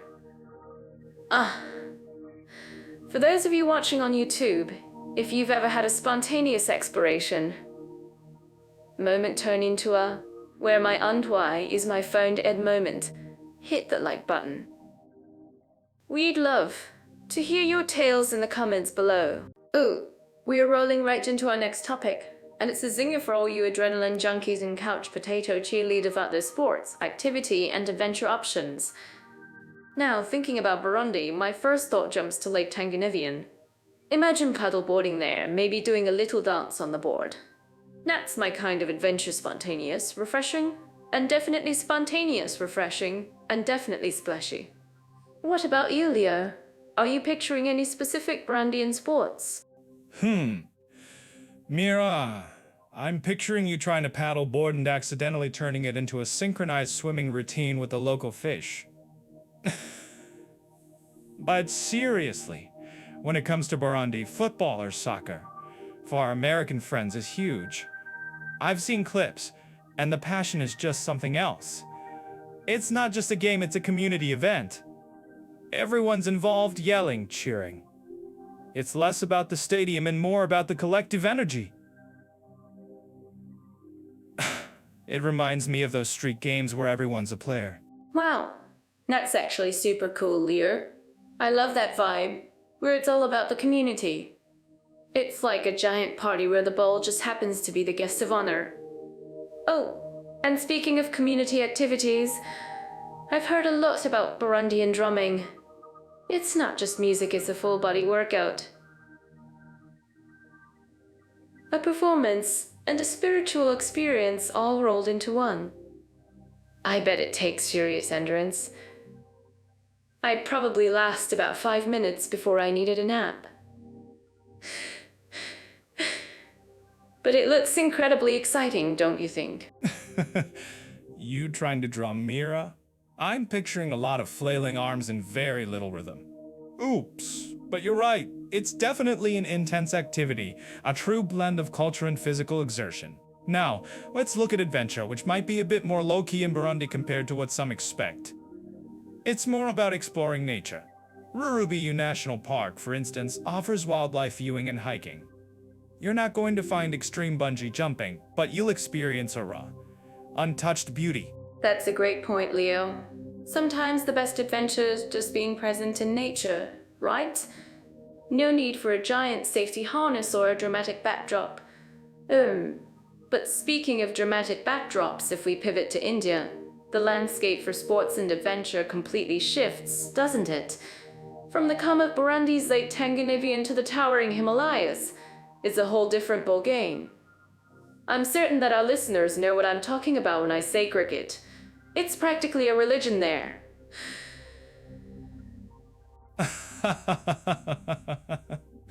Ball game, Mira. With cricket, it's more like a century-long chess match with occasional bursts of yelling. But you're absolutely right, India is a powerhouse. Cricket is the national obsession, and the stadiums are just electric. You could probably power a small city with the collective excitement during a match. Wow, beyond that, you've got kabaddi, a traditional contact sport that's surprisingly intense. And then, of course, field hockey, where India has a legendary history. Oh, kabaddi. That looks like a mix of wrestling, tag, and holding your breath. I'd definitely be the one getting tagged out immediately because I'd be too busy trying to figure out the rules. Oops. But for true adventure, the Himalayas in India offer so much. Trekking, mountaineering, whitewater rafting, it's like an outdoor enthusiast's dream playground. Wow, I'd love to try a yoga retreat up in the mountains. Imagine finding your inner zen while surrounded by those majestic peaks. I yoga retreat for you, Mira. I can see it now, you'd be attempting a downward dog and accidentally turning it into a breakdancing move. But yes, the scale of adventure in India is truly staggering. You've got the beaches of Goa for water sports, the desert safaris in Rajasthan on camels, though I still maintain camels look like they're silently judging your life choices, and incredible national parks for wildlife safaris. It's a country that caters to every kind of thrill seeker, from the spiritual seeking yogi to the full-on mountaineer. I'd probably spend the entire time trying to convince the camel to do a little jig. But it's true. India offers such an incredible range. It's not just big sports, it's also things like Bollywood dance classes, which are super popular. That's definitely my kind of activity. Ooh, it's an explosion of energy and color, just like everything else in India. Do you guys agree with us? If you've ever tried a Bollywood dance class, let us know in the comments when this goes up on YouTube. I definitely can concur that. I'm sure your Bollywood moves would be memorable, Mira. But it's fascinating how India blends tradition with modern pursuits. From ancient martial arts like Kala or Ipayatu to those massive cricket leagues, it's all happening. The sheer volume and variety of options mean you're never bored. And for those planning a trip, remember that Jeddah is a great place to start researching these unique experiences. It's where you'll find the Deek experiences. Big adventure. Well, whether you're in Burundi enjoying the communal spirit of football and drumming, or in India, scaling mountains and mastering a new dance, there's a world of activity out there. Oh, it truly depends on what kind of connection you're looking for. Ooh, nightlife and entertainment venues. This is where the magic happens, right? I'm already picturing myself trying to learn some incredible dance moves. When you think about Burundi and India, their after-dark scenes must be such a wild contrast, like a quiet hum versus a full-blown symphony. For some of us, the only magic after dark is making sure the coffee machine is ready for the morning. But you're right, Mir. From my observations, you won't find a sprawling casino complex in Bujumbura quite like you would in, say, Goa. It's more about local flavor, which, honestly, is far more interesting than another dimly lit, overpriced club. Is exactly what I'm dreaming of. I imagine Burundi's nightlife is less about dazzling lights and more about vibrant community energy. Perhaps they've music, local gatherings, and small bars where everyone knows your name. Oh, do you think they have impromptu dance spa fees? I'm already imagining myself trying to follow those steps. Probably tripping over my own feet. Knowing you, Mira, You'd probably start one yourself. In Bujumbura, yes, you'll find a few lively spots bars, some with live bands playing traditional Kirundi music, maybe a bit of East African pop. It's a more intimate scene, where the entertainment often revolves around conversation and good company. It's less about a grand spectacle and more about the simple joys. I'm certain that our listeners in that region would agree with me. Speaking of spectacles, let's swing over to India. Wow, that's where the symphony really starts playing, right? From Bollywood-esque dance clubs in Mumbai to beach parties in Goa, it's an explosion of options. Oh, I heard some cities even have rooftop bars that touch the clouds. I could probably spend a year just trying to experience all the different entertainment. You probably would, Mira.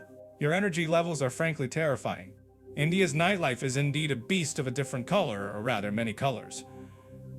In major metros like Delhi or Bangalore, you'll find everything from swanky cocktail lounges to massive clubs with international DJs.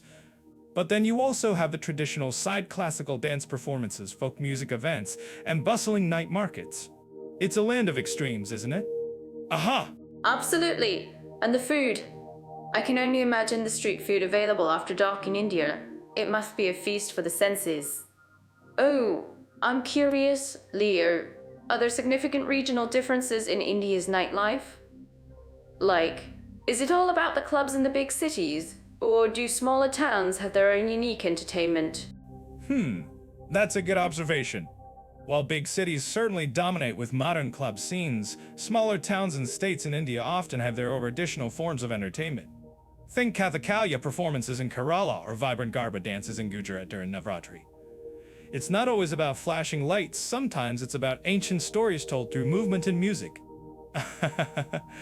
For those curious, you might find some amazing short clips of these on YouTube if you go looking.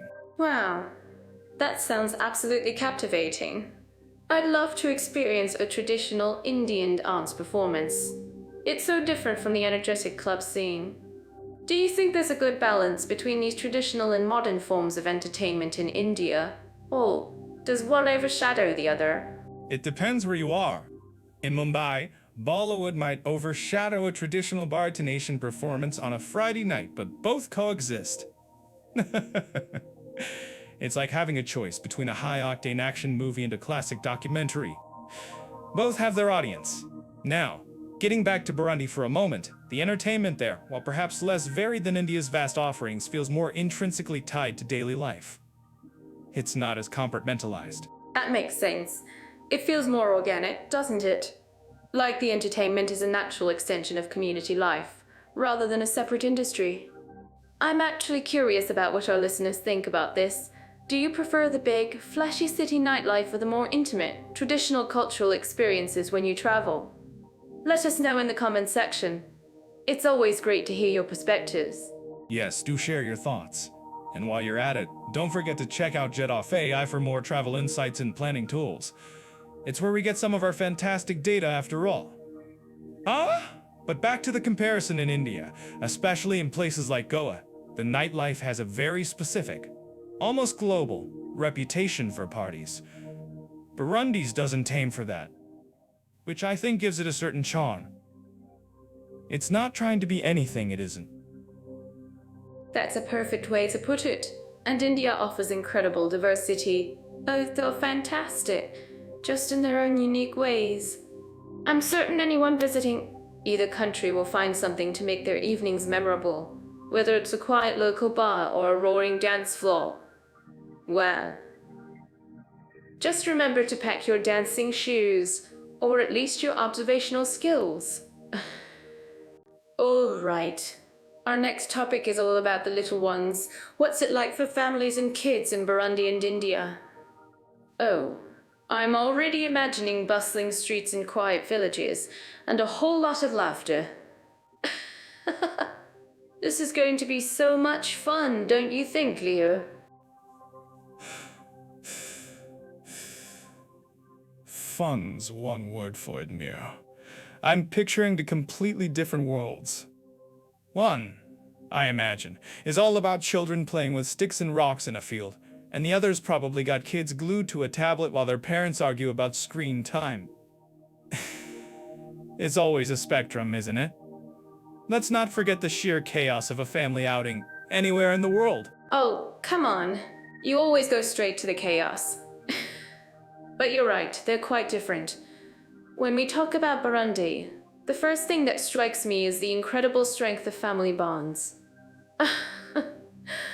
Children are absolutely central to life there, nurtured within tight-knit communities.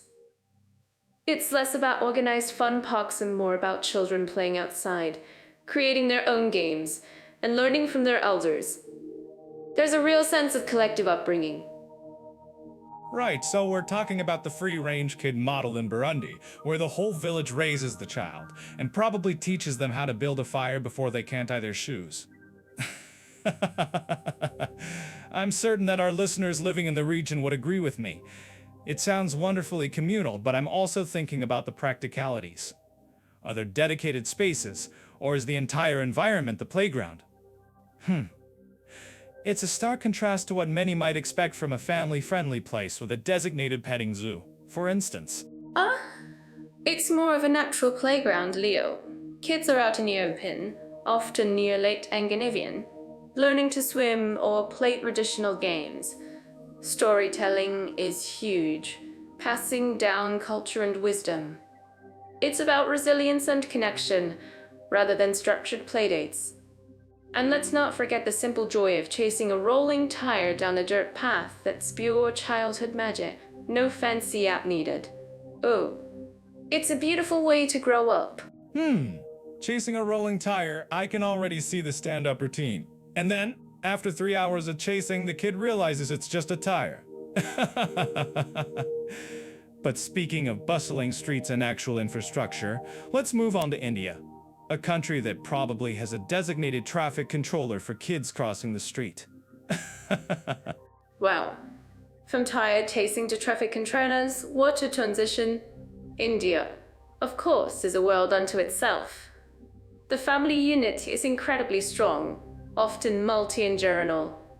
Children are showered with love and attention.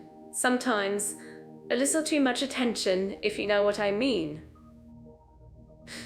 They have everything from ancient traditions and vibrant festivals that are a feast for the senses, to a growing number of modern amusement parks, indoor play zones, and even museums designed specifically for kids. Yes, the multi-generational attention you speak of often translates to grandparents correcting your posture while you're trying to eat your dosa. Ouch. But on the flip side, India's festivals must be an absolute explosion for kids. Wow! Imagine Holi or Diwali through the eyes of a child, colors everywhere. Lights, sweets. It's basically an all-year-round party, isn't it? As an observant traveler, I'm actually curious about what our listeners think about this. What's your favorite Indian festival to experience with kids? Absolutely. Festivals in India are like living fairy tales for children. From dressing up for Diwali to the splash of colors during Holi, it's sensory overload in the best possible way. Oh. And then you have the growing urban scene, with places like theme parks and aquariums, which are becoming more accessible. So, you get the best of both traditional, community-based celebrations and modern, organized entertainment. It's truly a diverse playground. So, one country offers genuine raw, unfiltered childhood, and the other offers a highly diversified, potentially overstimulated childhood.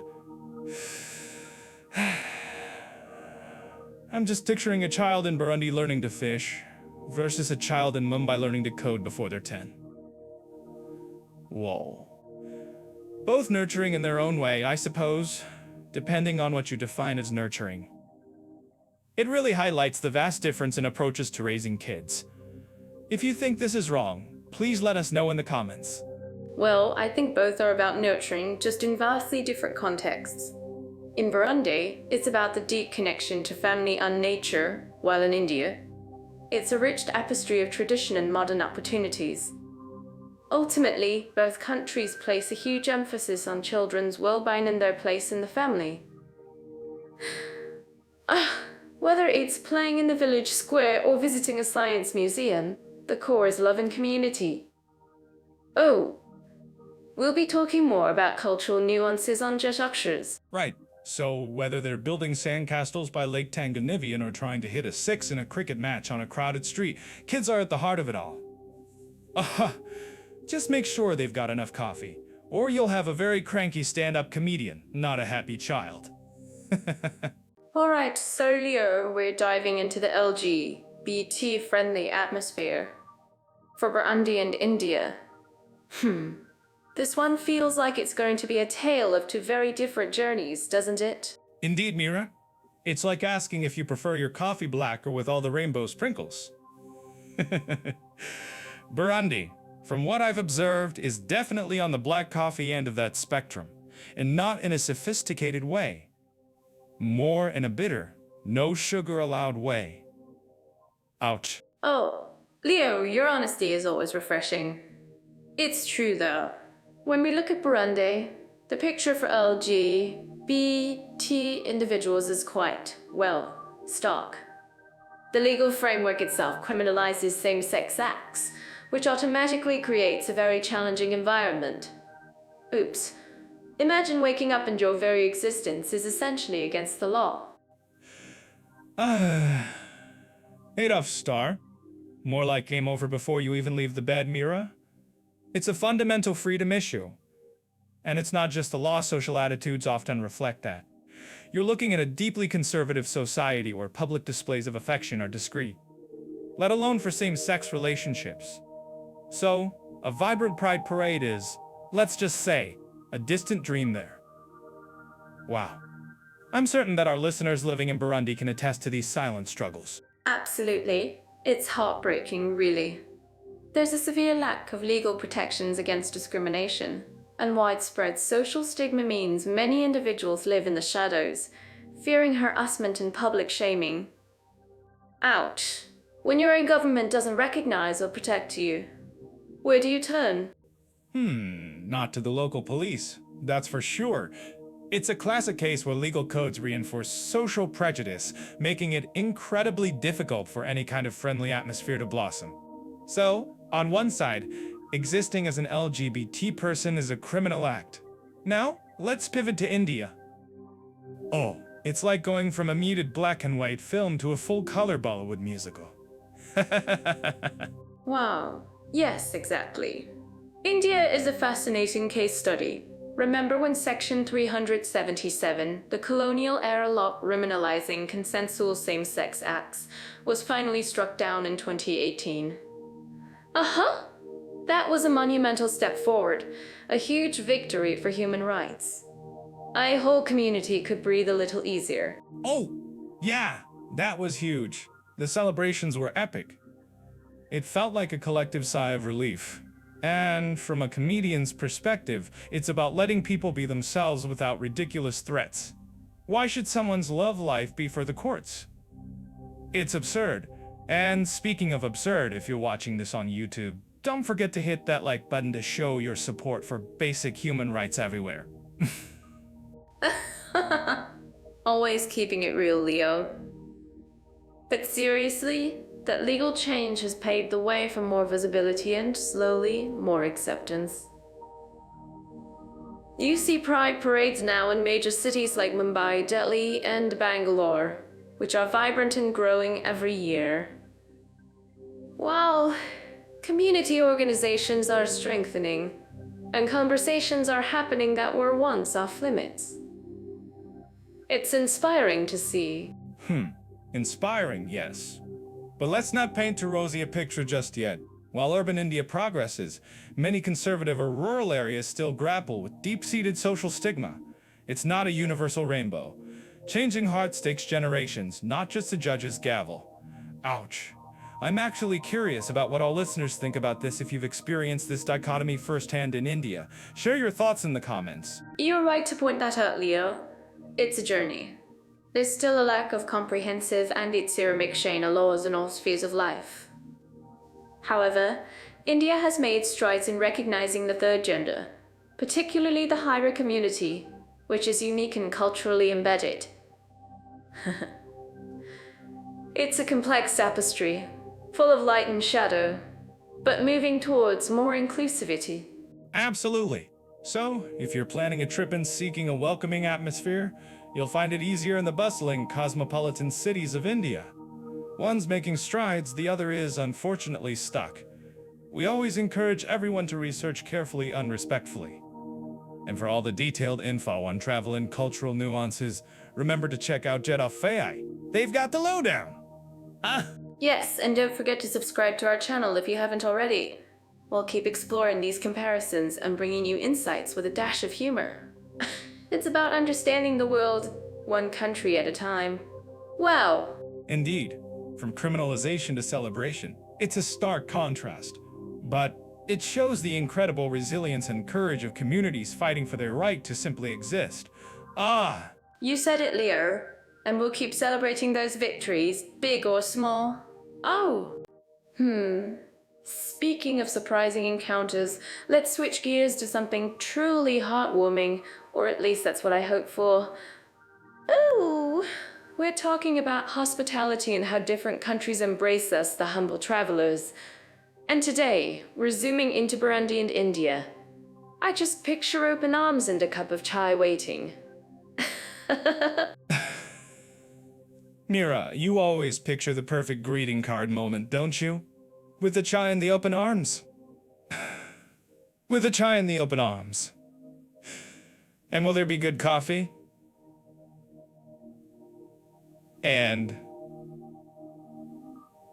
will they look at my backpack suspiciously, or just wonder why I'm talking to myself?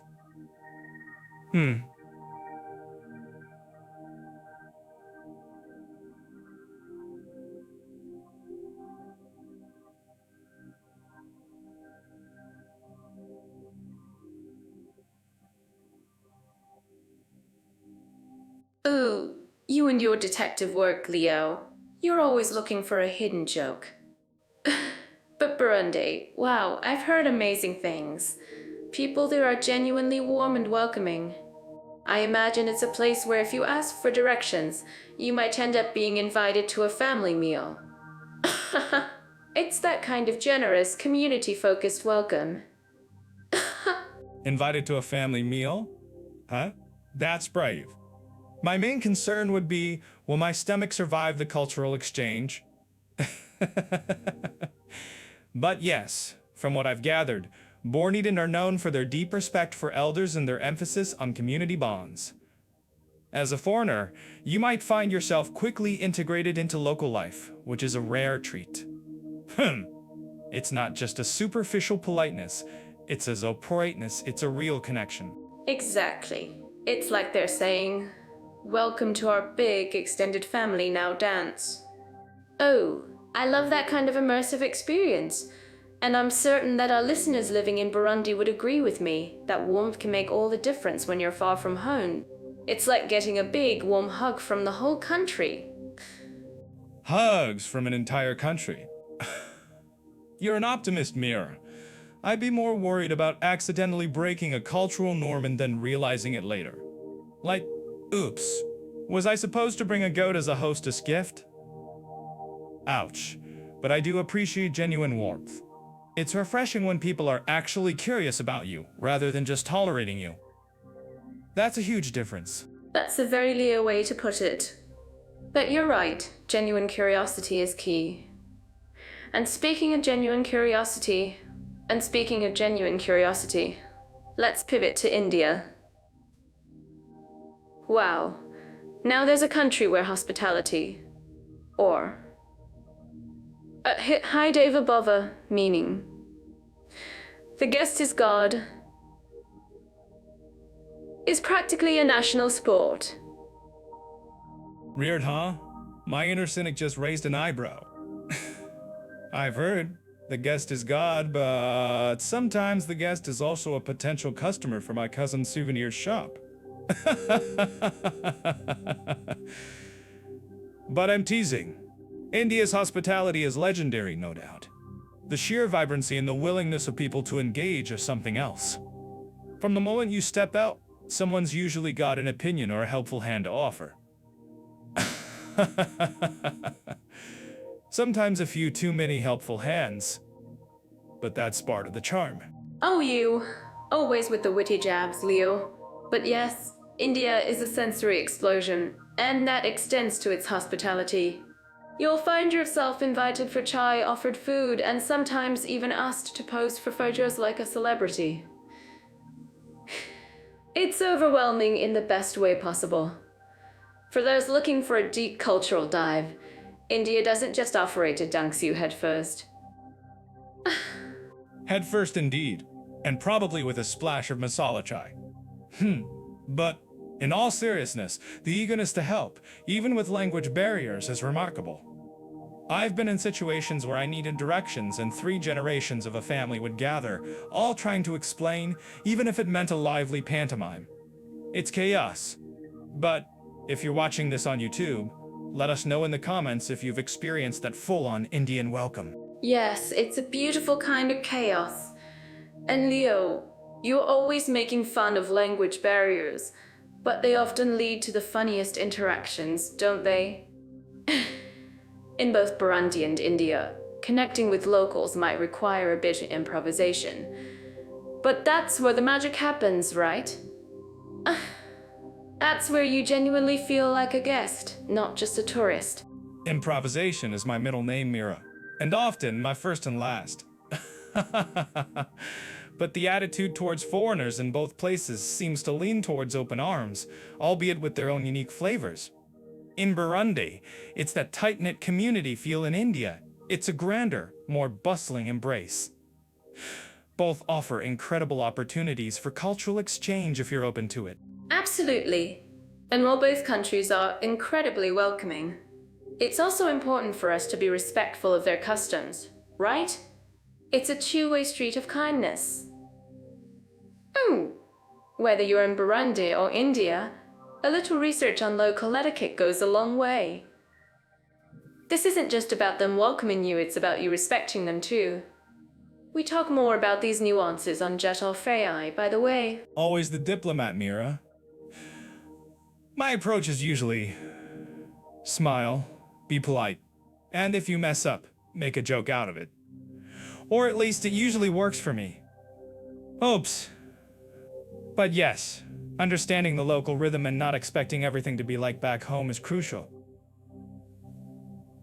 It's a bit like stepping into someone else's kitchen. You don't criticize the chef. You just appreciate the meal, even if it's spicier than you expected. That's a brilliant analogy, Leah. Appreciating the meal, even if it makes your eyes water. So, whether it's the quiet, communal embrace of Burundi or the vibrant, all-encompassing welcome of India, both countries seem to offer something truly special when it comes to hospitality. It's about opening your heart and your mind. Alright, so talking about internet infrastructure and digital facilities, this is one of those topics where I just can't sit still. You know, I once tried to upload a dance video from a tiny cafe with what felt like a dial-up connection. It took so long. I almost finished a whole novel in the meantime. Well. But seriously, when you're in a country with limited internet, it really makes you appreciate those little bars of signal, right, Leah? Mira, I'm certain you could make a dance video with the cans and a string if you put your mind to it. But yes, internet infrastructure is where the rubber meets the road, or in this case, where the fiber optic cable meets a goat wool. Speaking of challenges, let's look at our first country, Burundi. Now, I've seen some remote corners of the world, but in Burundi, high-speed internet isn't exactly a cafe offering, it's more like a rare sighting. You're mostly looking at mobile data. A treasure hunt. I love that. I love that. You know, that's almost romantic in a way, like you're earning your connection. Oh, imagine. You finally find a good spot, and it's like a celebration just to load a good video. Wow.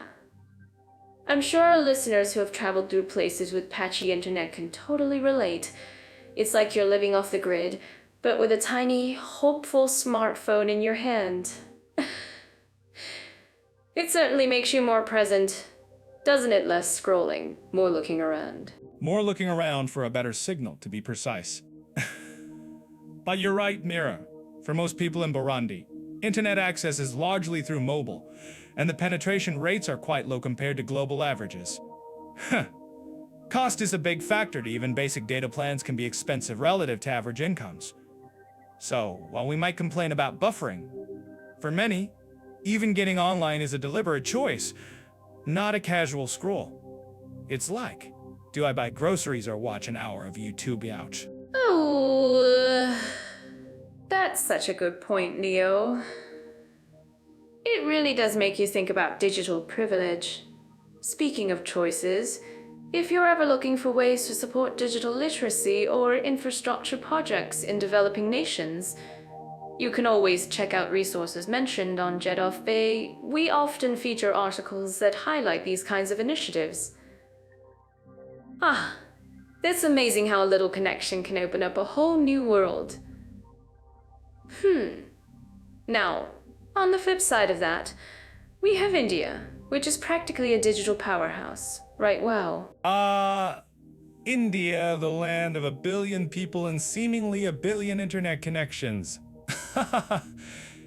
Yeah, going from Burundi to India is like switching from a dusty dirt road to a multi-lane superhighway, digitally speaking. India's gone all in on digital India, pushing for smart cities, massive fiber optic rollouts. I mean, you can get data plans for practically the price of a cup of coffee. Wow. It's transformed how people live, shop, and communicate. Wow. QR codes for street vendors, that's pure genius. Oh, it's like everyone's plugged in, ready to innovate. I bet there are so many creative apps and digital services popping up everywhere. I'm certain that our listeners living in India would agree with me. It's not just about connection. From online education to e-commerce, it feels like India is really leveraging its digital leap. I'm actually curious about what our listeners think about this. How has India's digital revolution impacted their daily lives? Oh, it's impacted everything, Mira. While the urban centers are buzzing with fiber, 5G, and a tech-driven lifestyle, we can't forget there's still a digital divide. All areas, though improving, often lag behind. It's not all smart cities and blazing speeds everywhere.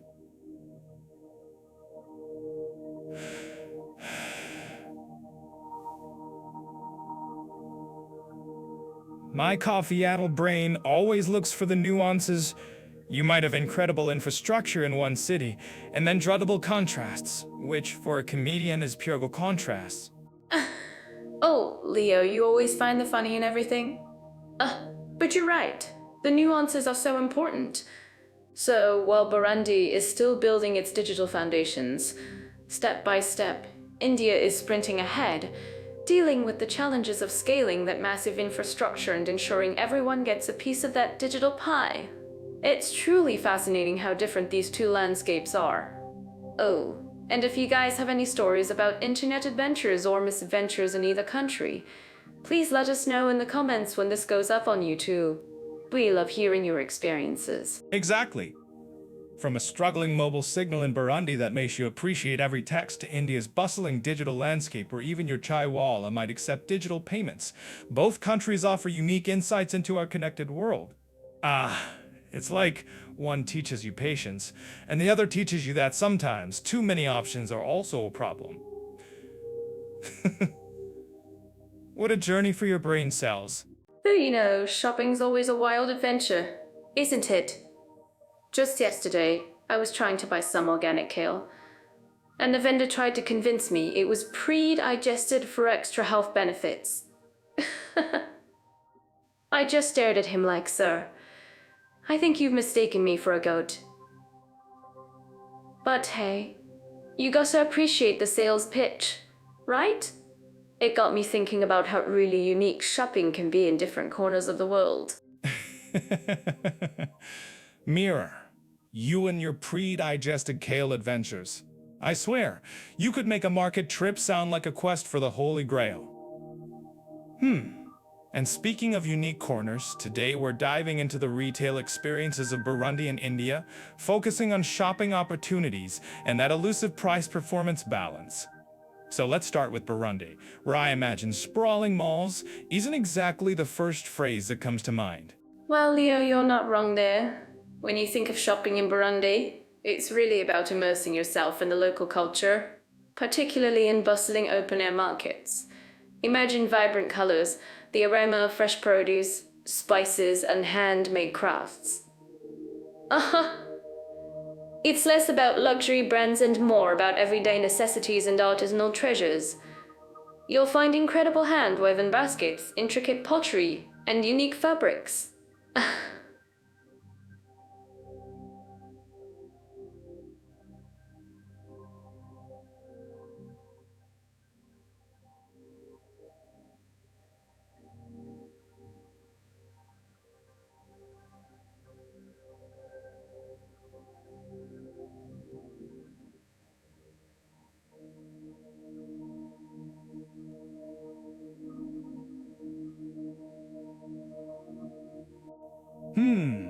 So it's a treasure hunt for authenticity then. I can picture it me trying to haggle over a basket, probably getting nowhere.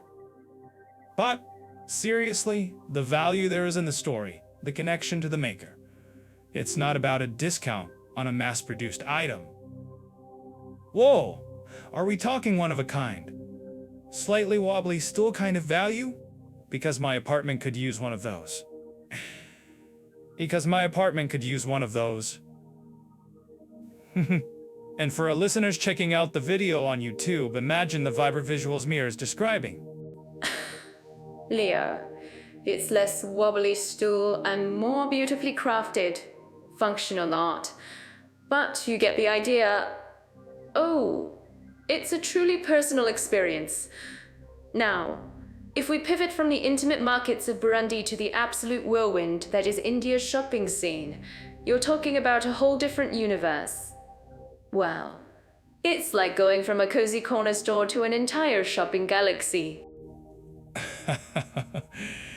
An entire shopping galaxy, you say? I've seen some of India's markets, and galaxy might be an understatement. You've got everything from the ancient, chaotic bazaars overflowing with spices, textiles, and jewelry to super modern malls in cities like Mumbai and Delhi with every internation. The sheer scale is dizzying. Ooh, price performance in India is a fascinating tightrope walk. You can find incredibly high quality silk or handloom products for prices that would make your prices. Exactly. I mean, whoa. The colors alone in an Indian market are enough to give you a joyous overload. Oh, I once spent an entire afternoon just trying on different bangles, and I probably bought enough spices to last me a lifetime. Oops! My suitcase nearly burst. At the value you get, especially with textiles like saris or block-printed fabrics, is often outstanding.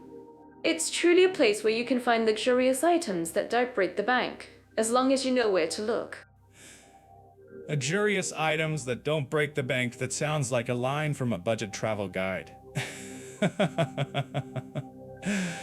But it's true. The value in India can be insane. I remember trying to buy a custom-made shirt, and the tailor was quoting prices that made me wonder if he was also offering a free massage. But that's the thing, isn't it? You can find absolute gems, incredible craftsmanship for very little.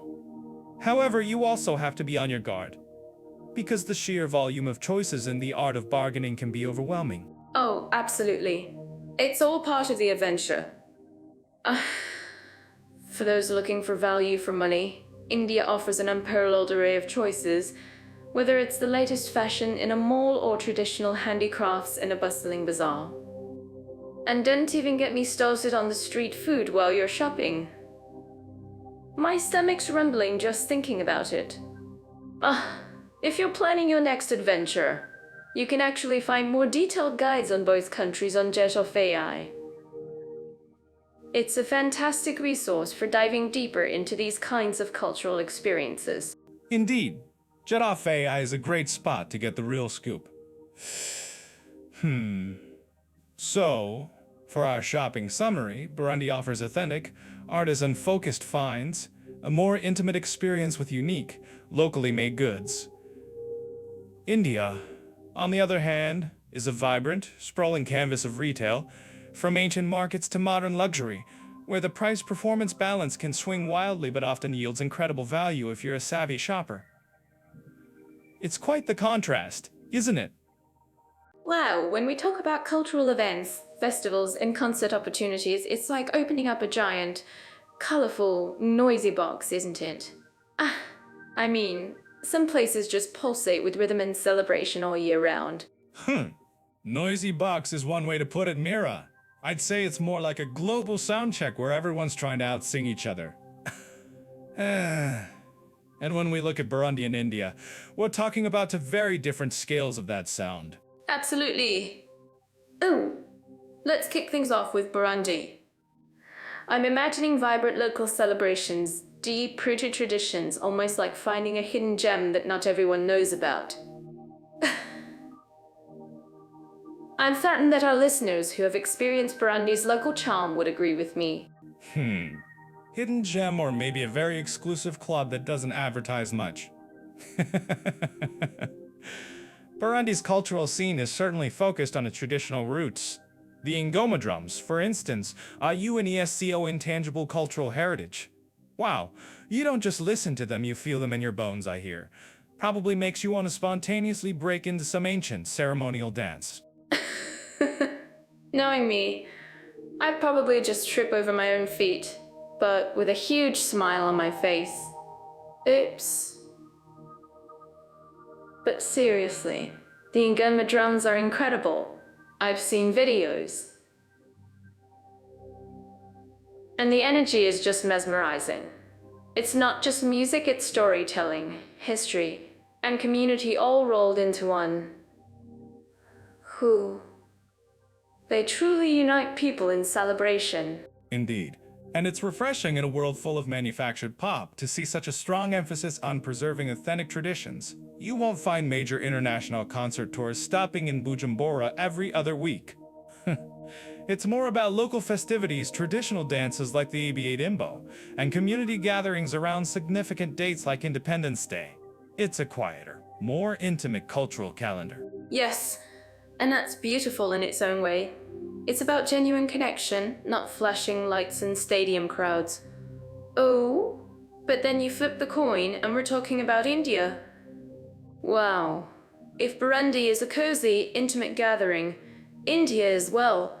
It's the entire carnival, parade, and after-party all at once. You could say that. India doesn't just have festivals, it practically invents a new one every week just to keep things interesting. From the chaotic joy of Holi, where everyone's covered in colors and probably wondering what they ate for breakfast, to the serene beauty of Diwali's lights. Oh, I'd love to jump into a holy celebration. Imagine the mess, the laughter, the vibrant colors everywhere. I'd probably end up looking like a walking rainbow. And speaking of colors, India's cultural richness isn't just in its festivals, it's in everything from classical dance forms like Bharatanatyam to the global phenomenon that is Bollywood. Bollywood, where every emotion is a musical number and every fight scene involves defying gravity and physics. I mean, where else do you get a 20-minute song and dance routine inserted into a dramatic thriller? It's a universe unto itself.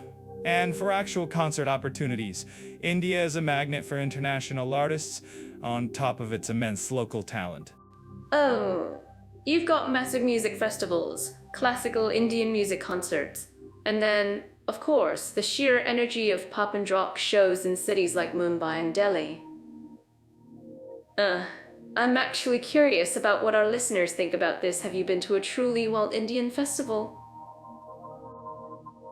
Let us know in the comments below, especially when we upload this to YouTube. I'm sure someone out there has a story about accidentally ending up in a goat tracing festival or something equally absurd. India's diverse traditions, from the spiritual gatherings like the Kumbh Mela, another UNESCO-recognized event, to regional celebrations, mean there's literally always something happening. You could travel there for a year and still not experience every cultural event. It's true. Well, and the contrast is striking. Burundi's cultural events seem to be about a deep, shared heritage, passed on for generations, often focused on storytelling and community. While India's calendar is a tapestry woven with ancient traditions, modern influences, and a sheer population that ensures every celebration is monumental. Aha! You know, these kinds of insights could be nearly impossible to track without comprehensive cultural trend data, but thankfully, Jet Off AI helps us keep a finger on the pulse of global culture for more details. Well said, Mira. One is a carefully preserved antique, the other is a sprawling, constantly evolving art gallery. Both have their undeniable charm. Concert-wise, if you're looking for global superstars, India wins hands down. If you want to witness the raw, powerful pulse of a nation's soul through drumming, Burundi offers something truly unique.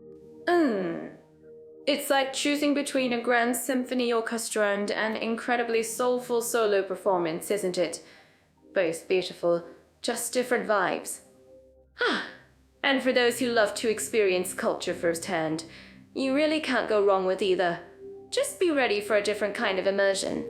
And for those planning their trips around these amazing cultural calendars, remember to check out Jet Off AI for travel planning insights. Seriously, you don't want to show up for Diwali and realize you're actually at a Go Tracing festival.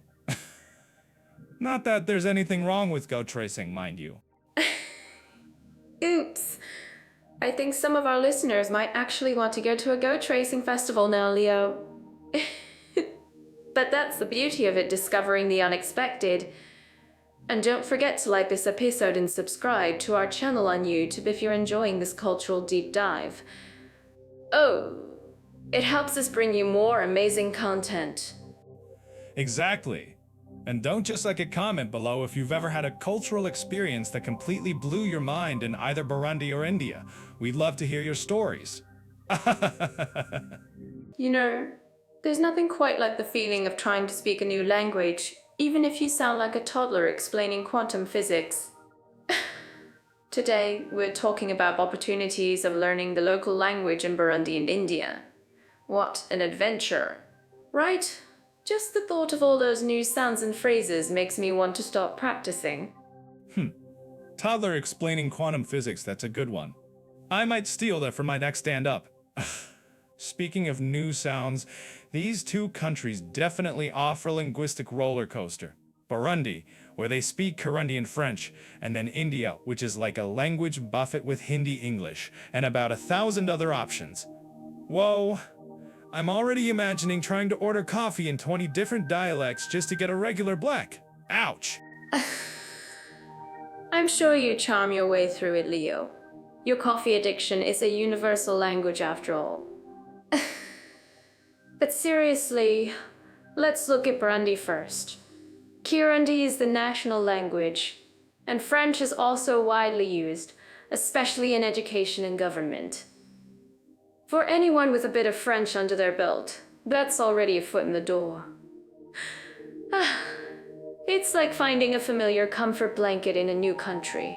Or a familiar coffee shop, if we're sticking to my metaphors.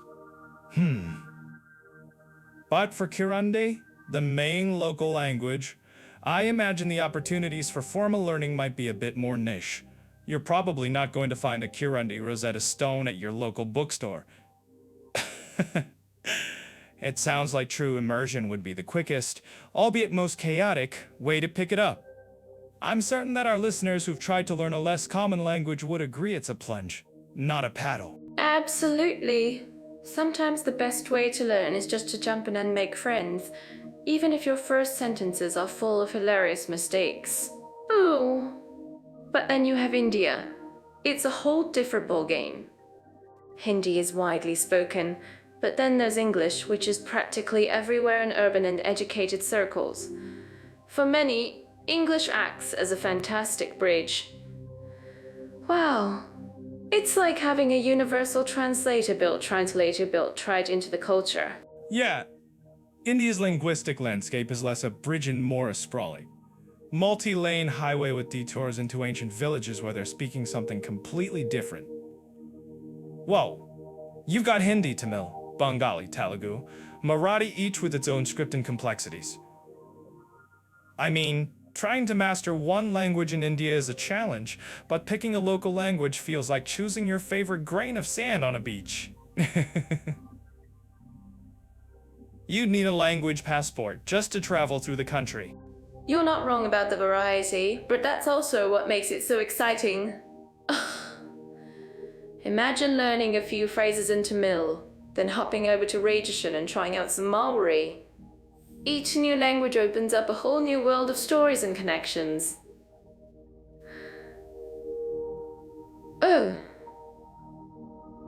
I'm actually curious about what our listeners who lived in India think about this. Did you try to learn YouTube? Let us know in the comments section on YouTube. Hopping over and trying out new languages sounds like a great way to accidentally order a goat instead of a coffee. Oops. Though I suppose in my case, I'd probably just end up with an extra spicy goat coffee hybrid. The ease of learning for me always comes down to resources. While India has plenty of formal schools for Hindi and English, Kirundi might require more informal learning, sitting with elders, sharing meals. That's a unique kind of opportunity too. It really is, isn't it? That deep personal connection. You're not just learning words, you're learning culture. Oh, and even in India, while formal schools are abundant, the real magic happens in the streets, in the markets, negotiating for a scarf or asking for directions to the best chai stand. If you think this is wrong, please let us know in the comments, but I feel that's where true linguistic growth happens, whether you're in Burundi or India. True. Though I imagine in a bustling Indian market, true linguistic growth might just involve yelling louder and pointing more aggressively at the spices you want. And both countries, despite their differences, offer that in spades.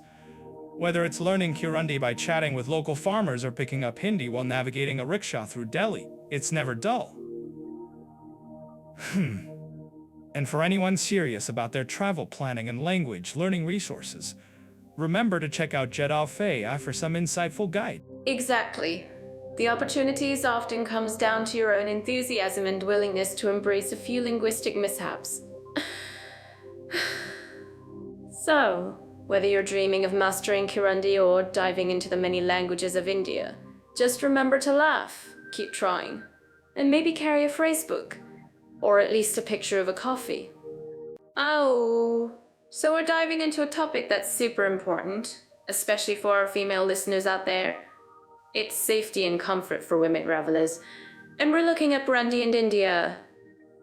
I mean, who doesn't want to feel like a queen when they travel, right? Even if that queen occasionally trips over her own royal feet.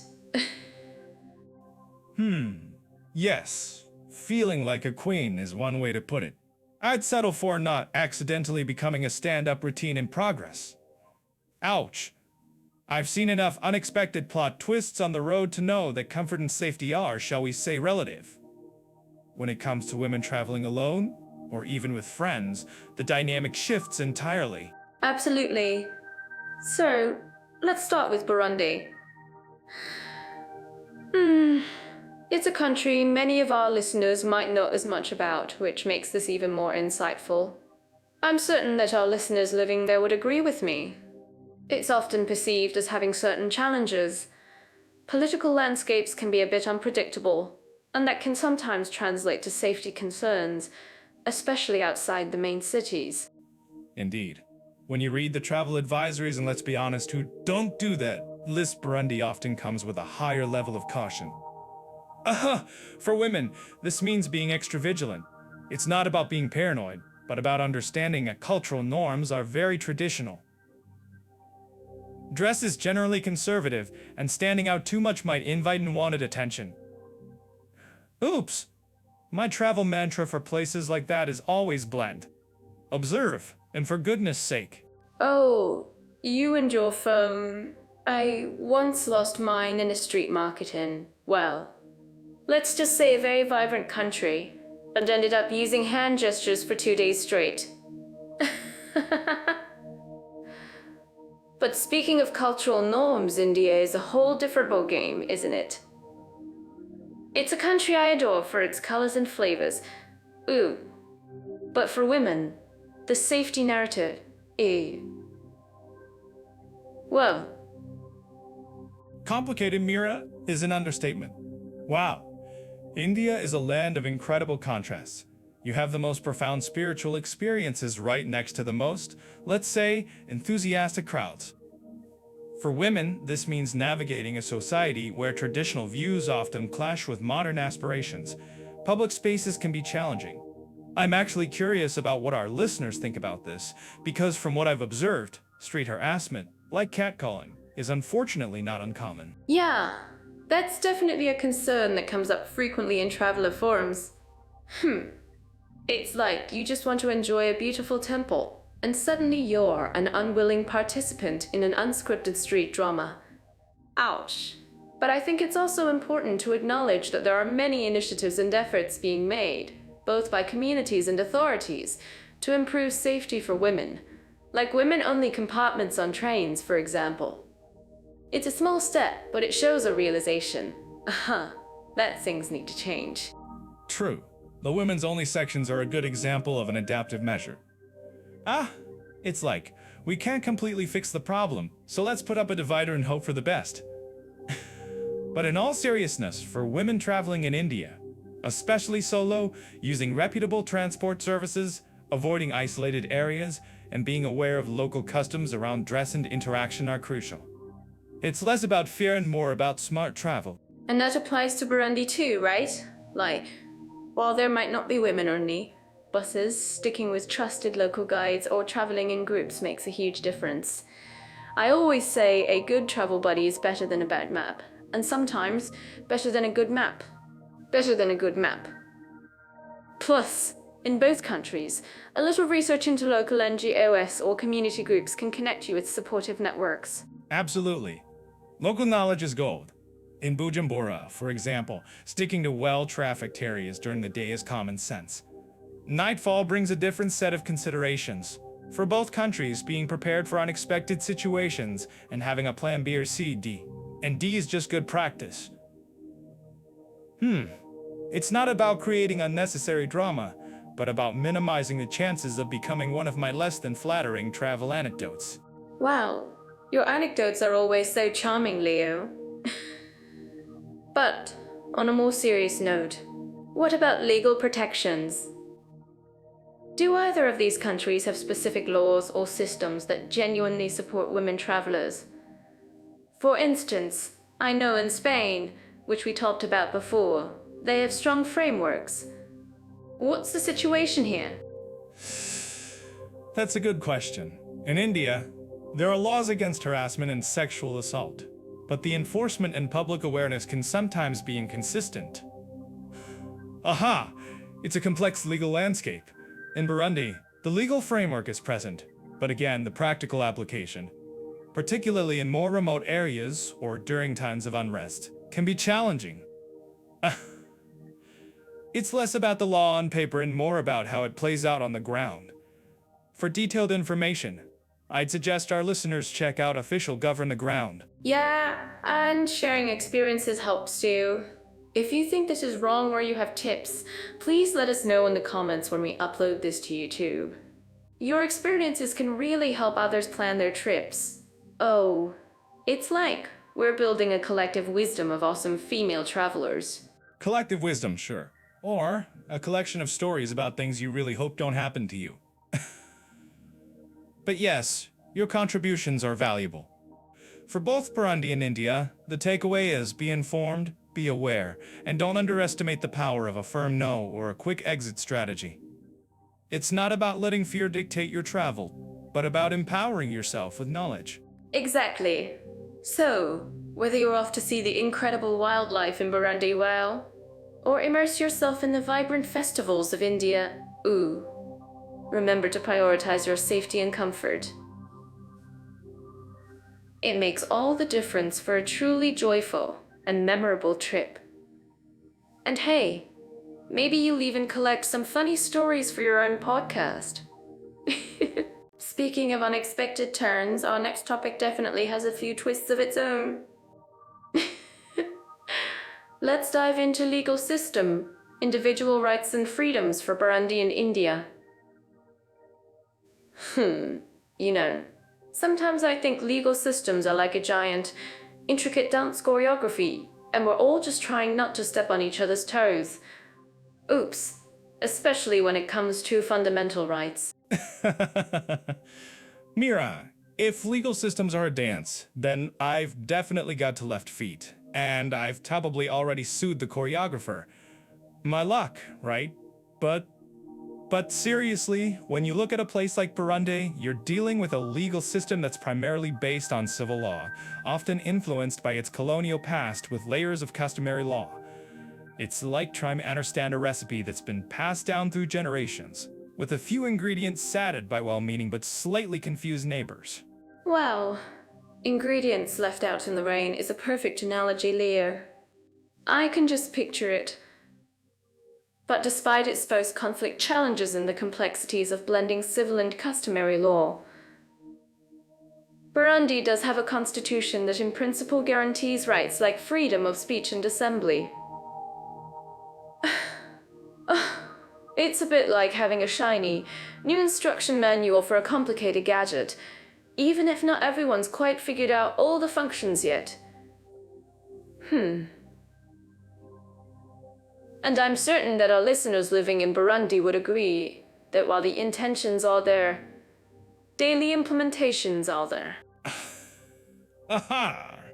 I marathon where some runners have better shoes than others. Now, shifting gears to India, it's a whole different beast. You're talking about the world's largest democracy, running on a common law system inherited from the British.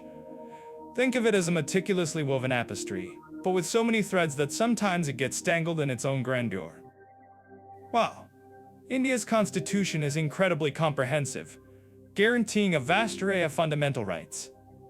From freedom of expression against freedom of expression against display of fundamental rights. Oh, longer than a Bollywood movie? I love it. I can just imagine an Eagle case spanning decades with musical numbers and dance breaks in between. But it's true when you talk about individual rights in India. It's a vibrant, sometimes chaotic, conversation. Freedom of the press, the right to peaceful protest, these are enshrined and actively debated. Of course, with over 1 billion people, ensuring every single person's rights are upheld, especially for minorities or vulnerable groups, is an ongoing, monumental task. It's like trying to keep track of 1,000 color files. Kites, legal systems, same difference, right? My concern is always about the practicalities. In India, you have landmark Supreme Court rulings that truly expand rights, but then you also have the sheer administrative weight of such a massive country, which can sometimes make those rights feel distant for the common person. But it's like having a top-of-the-line sports car, but you're stuck in rush hour traffic. And more about whether the road even exists sometimes. It's less about traffic. You know it's powered shot traffic. You know it's powerful, but you're not going anywhere fast. Well, that's a stark way to put it, Leo, but you're right. The institutional capacity in Burundi, especially after periods of unrest, significantly impacts how individual rights are protected and how people access justice. It becomes less about specific laws and more about the functioning of the entire judicial framework. On the flip side, what about those little everyday freedoms? Like, can I wear my neon pink jumpsuit without getting a second glance?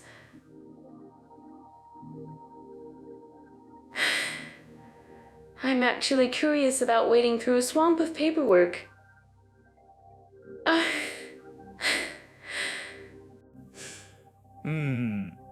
Your neon pink jumpsuit might draw a few observational glances anywhere, Mayor, but I don't think it's a legal issue. India's democratic structure generally allows for a wide range of personal expression, though social norms particularly allows for a wide range of personal expression, though social norms, particularly in more conservative regions, can be just as restrictive as any law. You might have the right to do something, but the social pressure is another story. In Burundi, daily freedoms are often shaped by the prevailing political climate and security situation. Well, since we mentioned social norms, what about cultural and religious freedoms? India, with its incredible diversity of religions and languages, theoretically protects all of them. Wow, but we've also seen debates and tensions around these issues. It's a constant balancing act in a pluralistic society. And for Burundi, while the constitution guarantees religious freedom, the relationship between church and state and the influence of different groups can be delicate. But sometimes they argue everyone gets to bring their favorite fruit. Exactly. And someone always wants to swap out the melon. In India, the Supreme Court has often stepped in to protect minority rights, but religious and cultural freedoms are pivotal in both. In India, the Supreme Court has often stepped in to protect minority rights, but religious nationalism also creates friction. It's a dynamic legal and social landscape, always evolving. In Burundi, while religious institutions play a significant role in society, the focus for individual rights often circles back to fundamental politics. I was just thinking about relaxation, and for our next topic, spa, healthy living, and relaxation opportunities. My mind immediately zoomed to places where true unwinding happens. You know, sometimes the best spa isn't a fancy resort, it's just a beautiful natural setting. Like if you were in Burundi, nestled by the stunning Lake Tanganyika. Wow, you could just sit there, maybe dip your toes in, and suddenly all the stress from, say, trying to find your other sock in a pile of laundry just vanishes.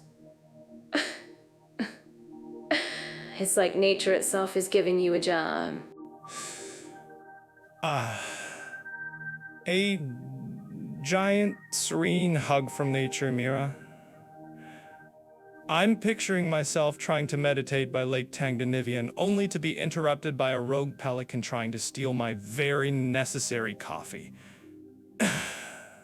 Relaxation is great, but let's be realistic, my friend. When I hear Burundian spa, my first thought isn't about cucumber slices on my eyes, but probably just finding a quiet spot to finish a good book without getting sand in my pages. It's more about embracing the simplicity. Leo, you enjoy coffee. I bet you tried to make coffee grounds facial. A thing there, just to combine your passions. Whoa, but seriously, speaking of simple pleasures, Burundi offers a unique kind of healthy living rooted in community and connection. It's less about a structured gym class and more about, say, an impromptu dance with locals, or a walk through a vibrant market, soaking in all the colors and sounds.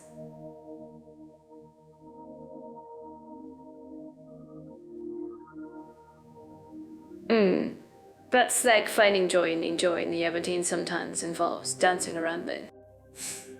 Dancing around the living room and calling it healthy living, I feel personally attacked, Mira. My healthy living is mostly trying not to spill coffee on myself before noon. Oops, but you got a point about the community aspect in Burundi. It's not about the luxury retreats, but perhaps the genuine human connection. You might not find a 5-star yoga studio, but maybe you'll find an elder sharing ancient wisdom. Or a quiet moment listening to the rhythms of daily life. Wow, a mental workout. Leo, that's a new one. I'm sure your brain cells are rich from all that observation.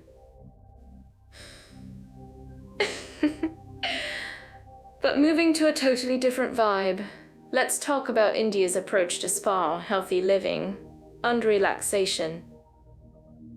Talk about a country that wrote the book on holistic wellness.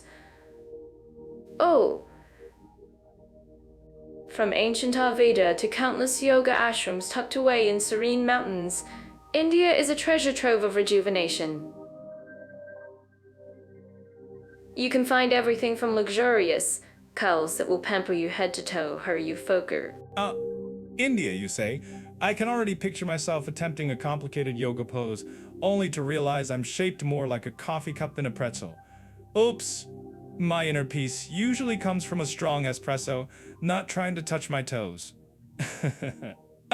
Inner peace usually comes from a strong espresso, not trying to touch my toes. The depth of traditional practices in India is truly astonishing.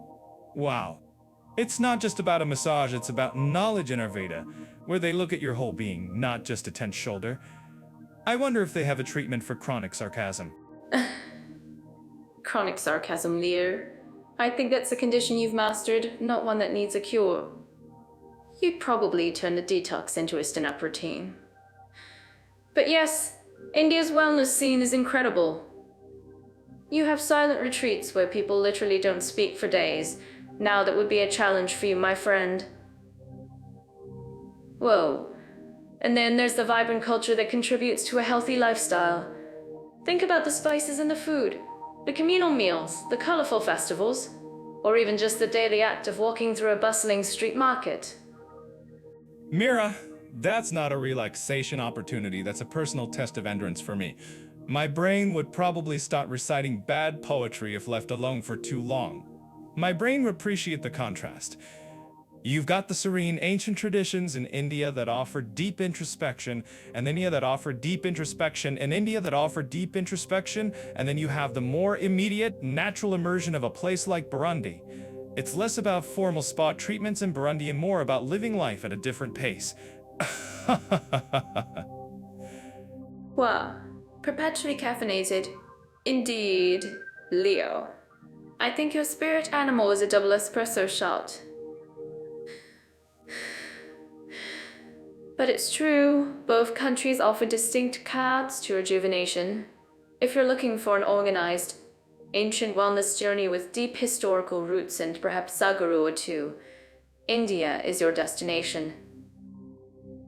Ooh, if you prefer a simpler, more rugged kind of relaxation connecting with nature and community, perhaps unwinding by Lake Tanganyika? Prefer your relaxation with a side, or whether you prefer your relaxation with a station. You know, Mira, I'm almost convinced to trade my coffee for a lakeside breeze. Almost. Whoa, but I'd probably still try to brew a strong cup by the lake. Despite their vast differences, highlight that relaxation isn't just about a luxurious setting. It's about finding what replenishes you. Whether it's the profound spiritual journey, Indian India, or the serene simplicity of Burundi. It's not all we living is deeply woven into their cultures, even if it's expressed in completely different ways. Always back to the mug, Leo. You're so predictable, it's adorable. You're right. It's about finding your personal rhythm of peace. And for anyone out there trying to figure out their own wellness journey, remember to check out Jet Off AI for more insights and travel tips. We love sharing these comparisons, and we hope it gives you some food for thought for your next relaxation adventure. Ooh, because whether you're chasing spiritual enlightenment or just a moment of quiet by a beautiful lake, both Burundi and India offer unique ways to hit that reset button.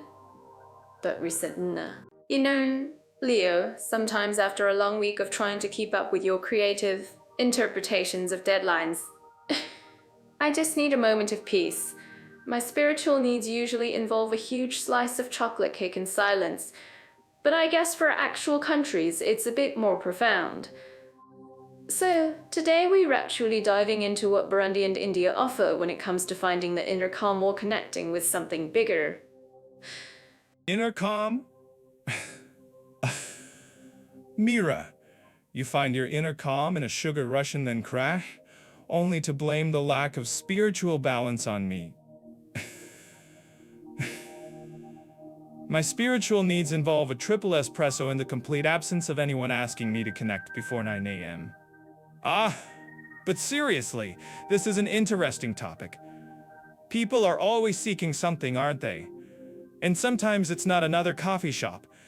It's a mosque or a temple. And speaking of temples, or rather, churches in Burundi, the landscape is primarily Christian. Think a lot of Catholicism and various Protestant denominations. What's really cool is how traditional African beliefs, or what they call animism, often weave into daily life there. It's not always a strict either or situation, but more of a why not both kind of vibe. Kind of vibe. Wow, I'm actually curious about what our listeners living in Burundi think about this. Does it feel like a rich blend? Or is it a bit of a balancing act? So, you're saying someone might go to church on Sunday and then, on Monday, ask their great aunt to consult the village elder about a strange dream they had? I can just imagine the conversations. Blessings, Father, and by the way, do you think this chicken bone tells me anything about my job prospects? It's that beautiful human ability to pick and mix what works for them. On paper, Burundi ensures freedom of worship, which is good. You can choose your path, even if that path involves a few ancestral spruance through inserts.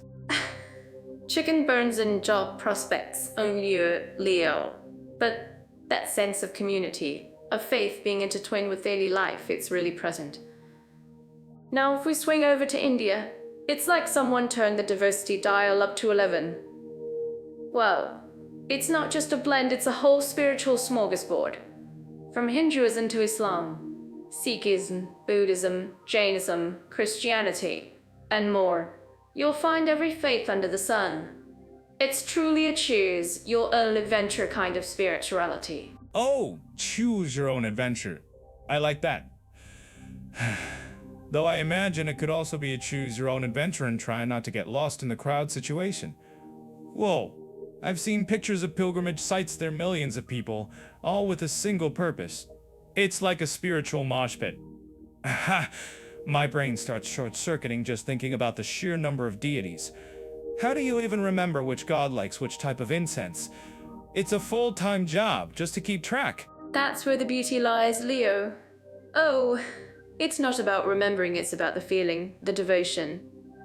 And for those seeking a more personal spiritual path, India is the birthplace of yoga and meditation.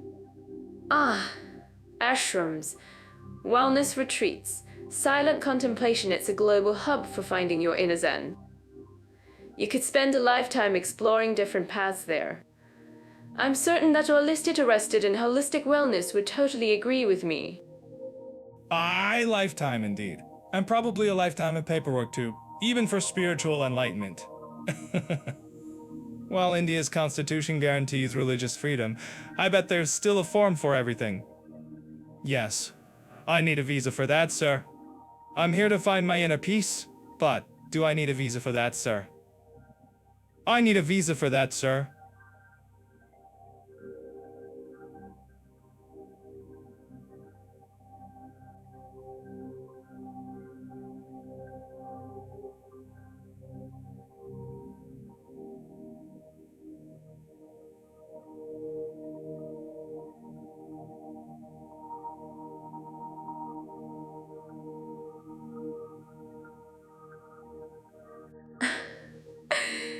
A spiritual awakening in a spreadsheet.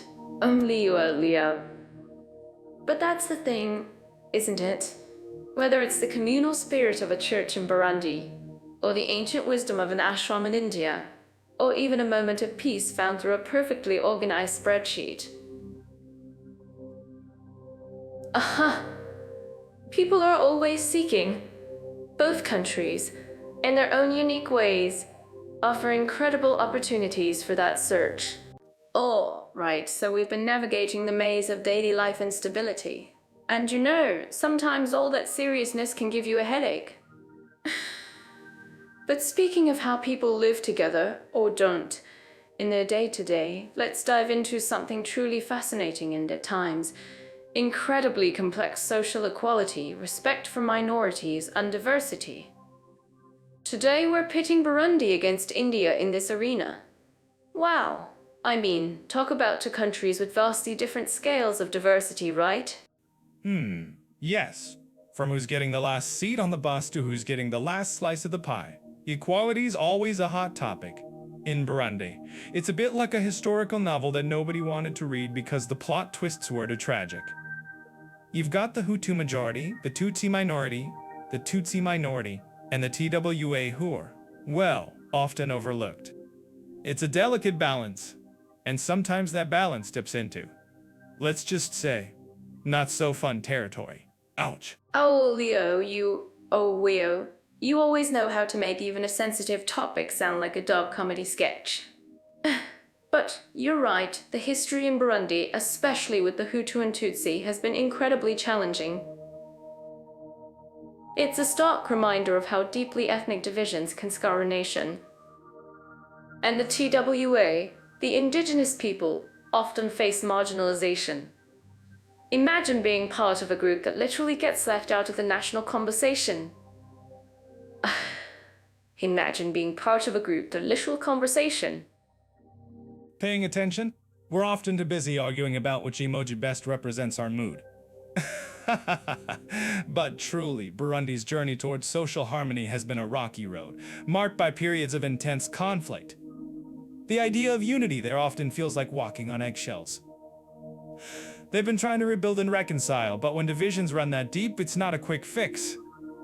It's not like you can just say, all right, everyone, hug it out, and everything's suddenly equal. That'd be a heck of a magic trick, though. Wouldn't that be amazing, though? Just imagine a universal hugathon. Oh, now, let's pivot from the oftentimes heart-knitting complexities of Burundi to the kaleidoscope that is India. Well, if Burundi is a historical novel, India is an entire library of epics, folk tales, and modern dramas, all happening simultaneously. You have literally thousands of ethnic groups, religions from A to Z, well, maybe not Z, but certainly a lot in languages that could fill a dictionary. Robust is one way to put it. Another is so many rules and regulations. You need a full-time lawyer to understand who's officially equal to whom. India's unity and diversity motto is legendary, but let's be honest, it's a constant juggling act. You've got caste discrimination officially outlawed, but sadly, it still lingers in some corners like a badming.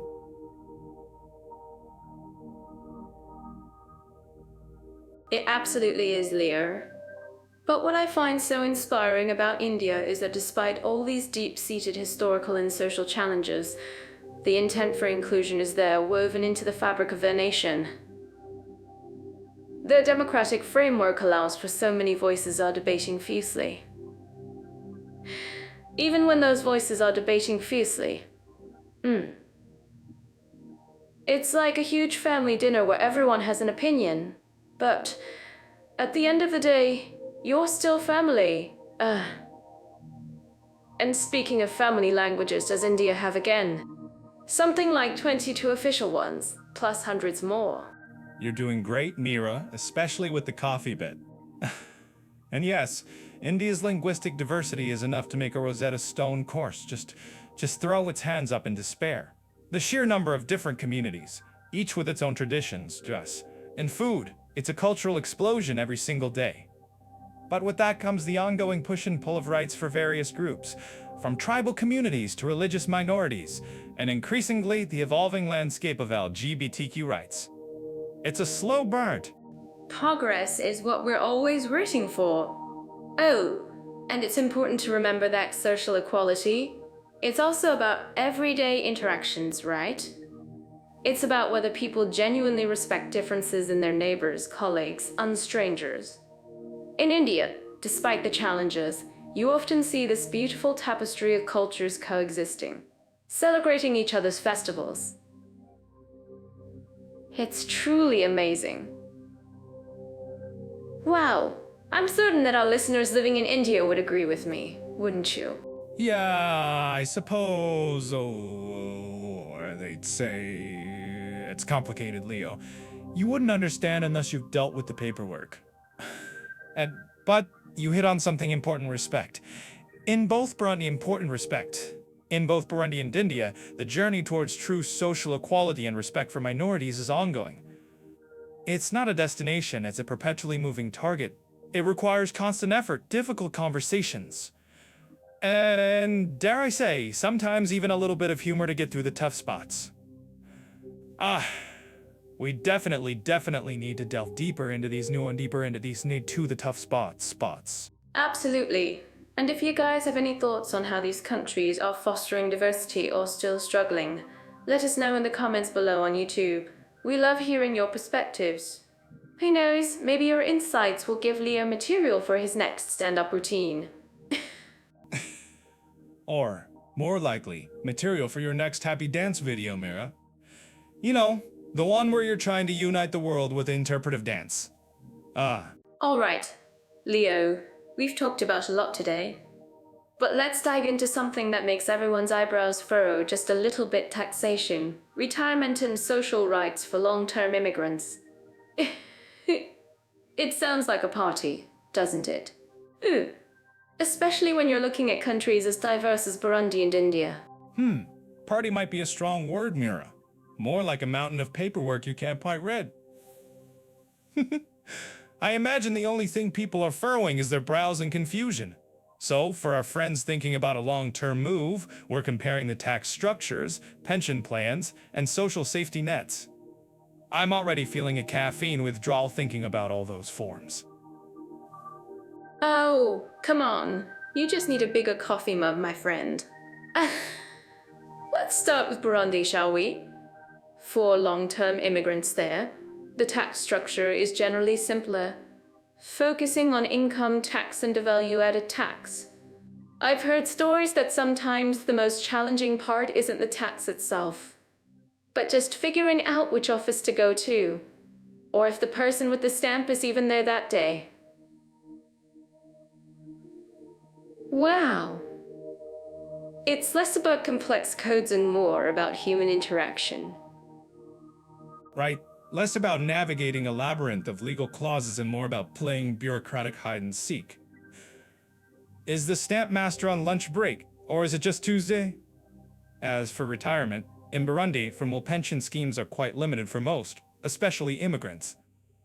It's often about private savings, family support. Well, I'm certain that our listeners considering Burundi would agree that your retirement plan there needs a really solid plan B. Probably involving goats. Or a particularly savvy chicken. Speaking of complexity, let's pivot to India. India's tax structure is, shall we say, a vibrant tapestry of rules. It's got income tax, GST, and a whole lot of specifics for non-resident Indians or for unresidents. You need a PAN card, maybe an IADAR, and possibly a good lawyer who can explain why your coffee suddenly became taxable in there. Leo, you always complain about paperwork. I bet you'd need a separate suitcase just for taste, just fixed documents there. Ouch. You're not wrong, Mira. India's tax code probably has more pages than my longest stand-up script. It's like a grand, intricate dance where every step is critical.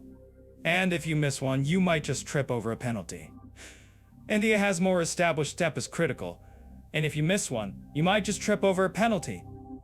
India has more established systems like the Employees Provident Fund. There are private plans too. But it's all about navigating the layers. If you're an immigrant, you really need to understand if your home country has a social security as a social securonym of your heirs.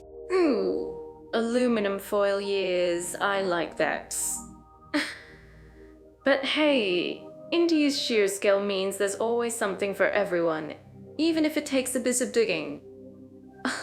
Now, talking about social rights, in Burundi, you're looking at basic public services. Healthcare and education systems can be strained.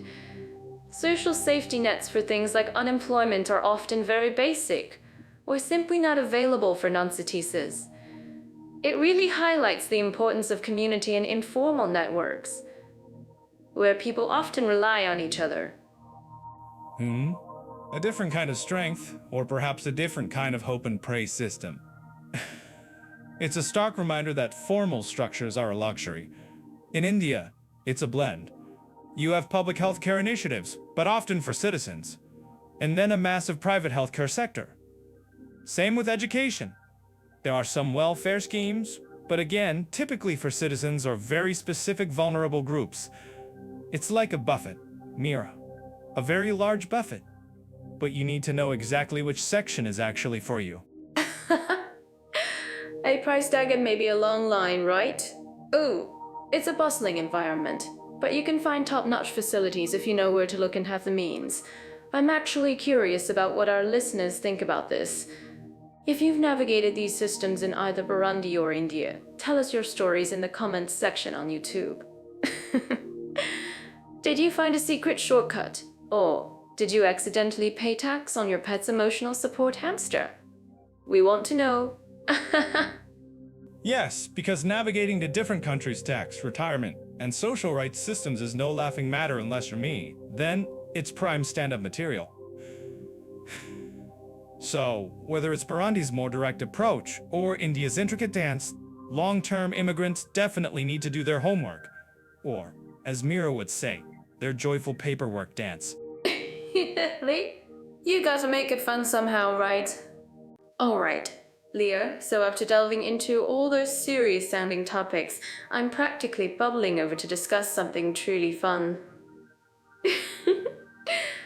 We're talking about the rate of meeting specific interests in Burundi and India.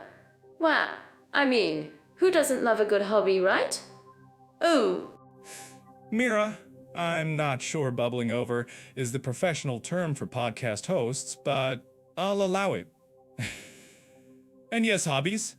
I imagine Burundi's interest groups involve a lot of how to best herd goats, and India's have advanced quantum physics for beginners with a side of street food. My interest is primarily in finding the nearest coffee shop, but let's dive into these countries. Oh, you!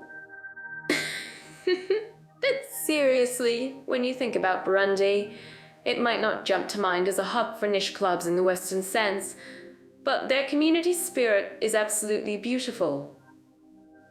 Wow. Think about it. Traditional drumming circles, storytelling evenings, vibrant local markets where people share skills and crafts. It's less about a formal club and more about organic, everyday engagement. Everyday engagement. I can just picture myself trying to learn a traditional dance and probably tripping over my own feet, smile. I can picture that too, Mira. And I'm certain our listeners living in Burundi would agree with me. You'd be the most enthusiastic dancer, even if you did at a few interpretive moves. But you're right. In a place like Burundi, interests are often deeply woven into daily life and cultural heritage. It's not about finding a Dungeons and Dragons group, it's about perfecting that specific weaving pattern or participating in community events. Practical, no nonsense. Exactly. It's all about connection, right?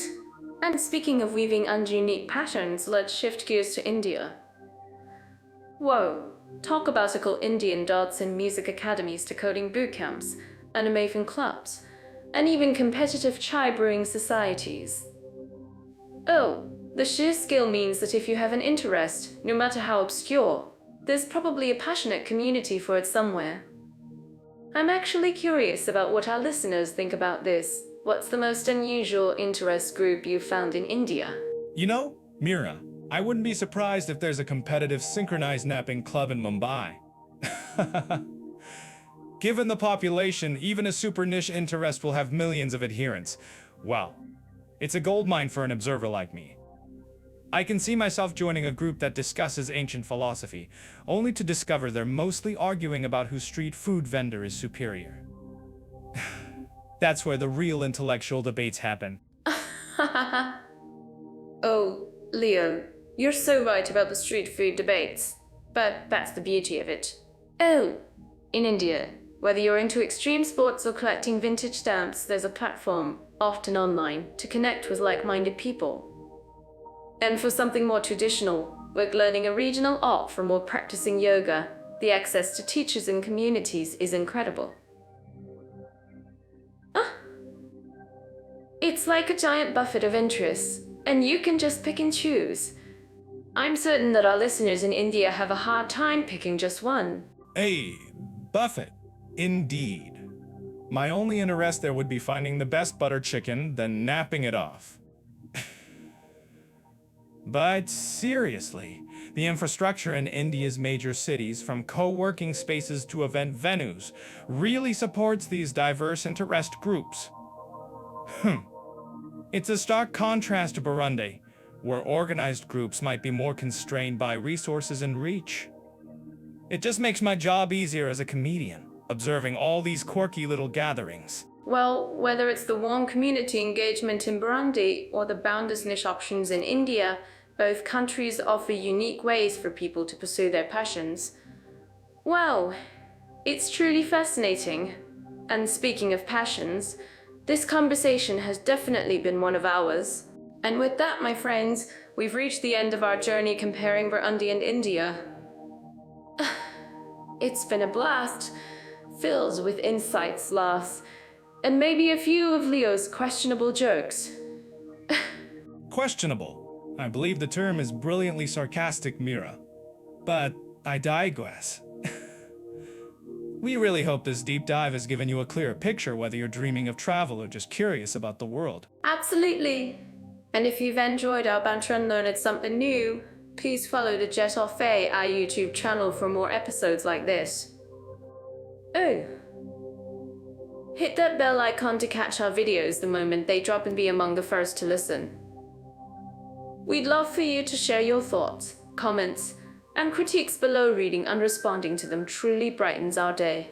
Indeed it does. Your feedback is like my morning coffee essential. This episode marks our farewell for now. So, thanks for joining us, everyone. We'll be back soon with more.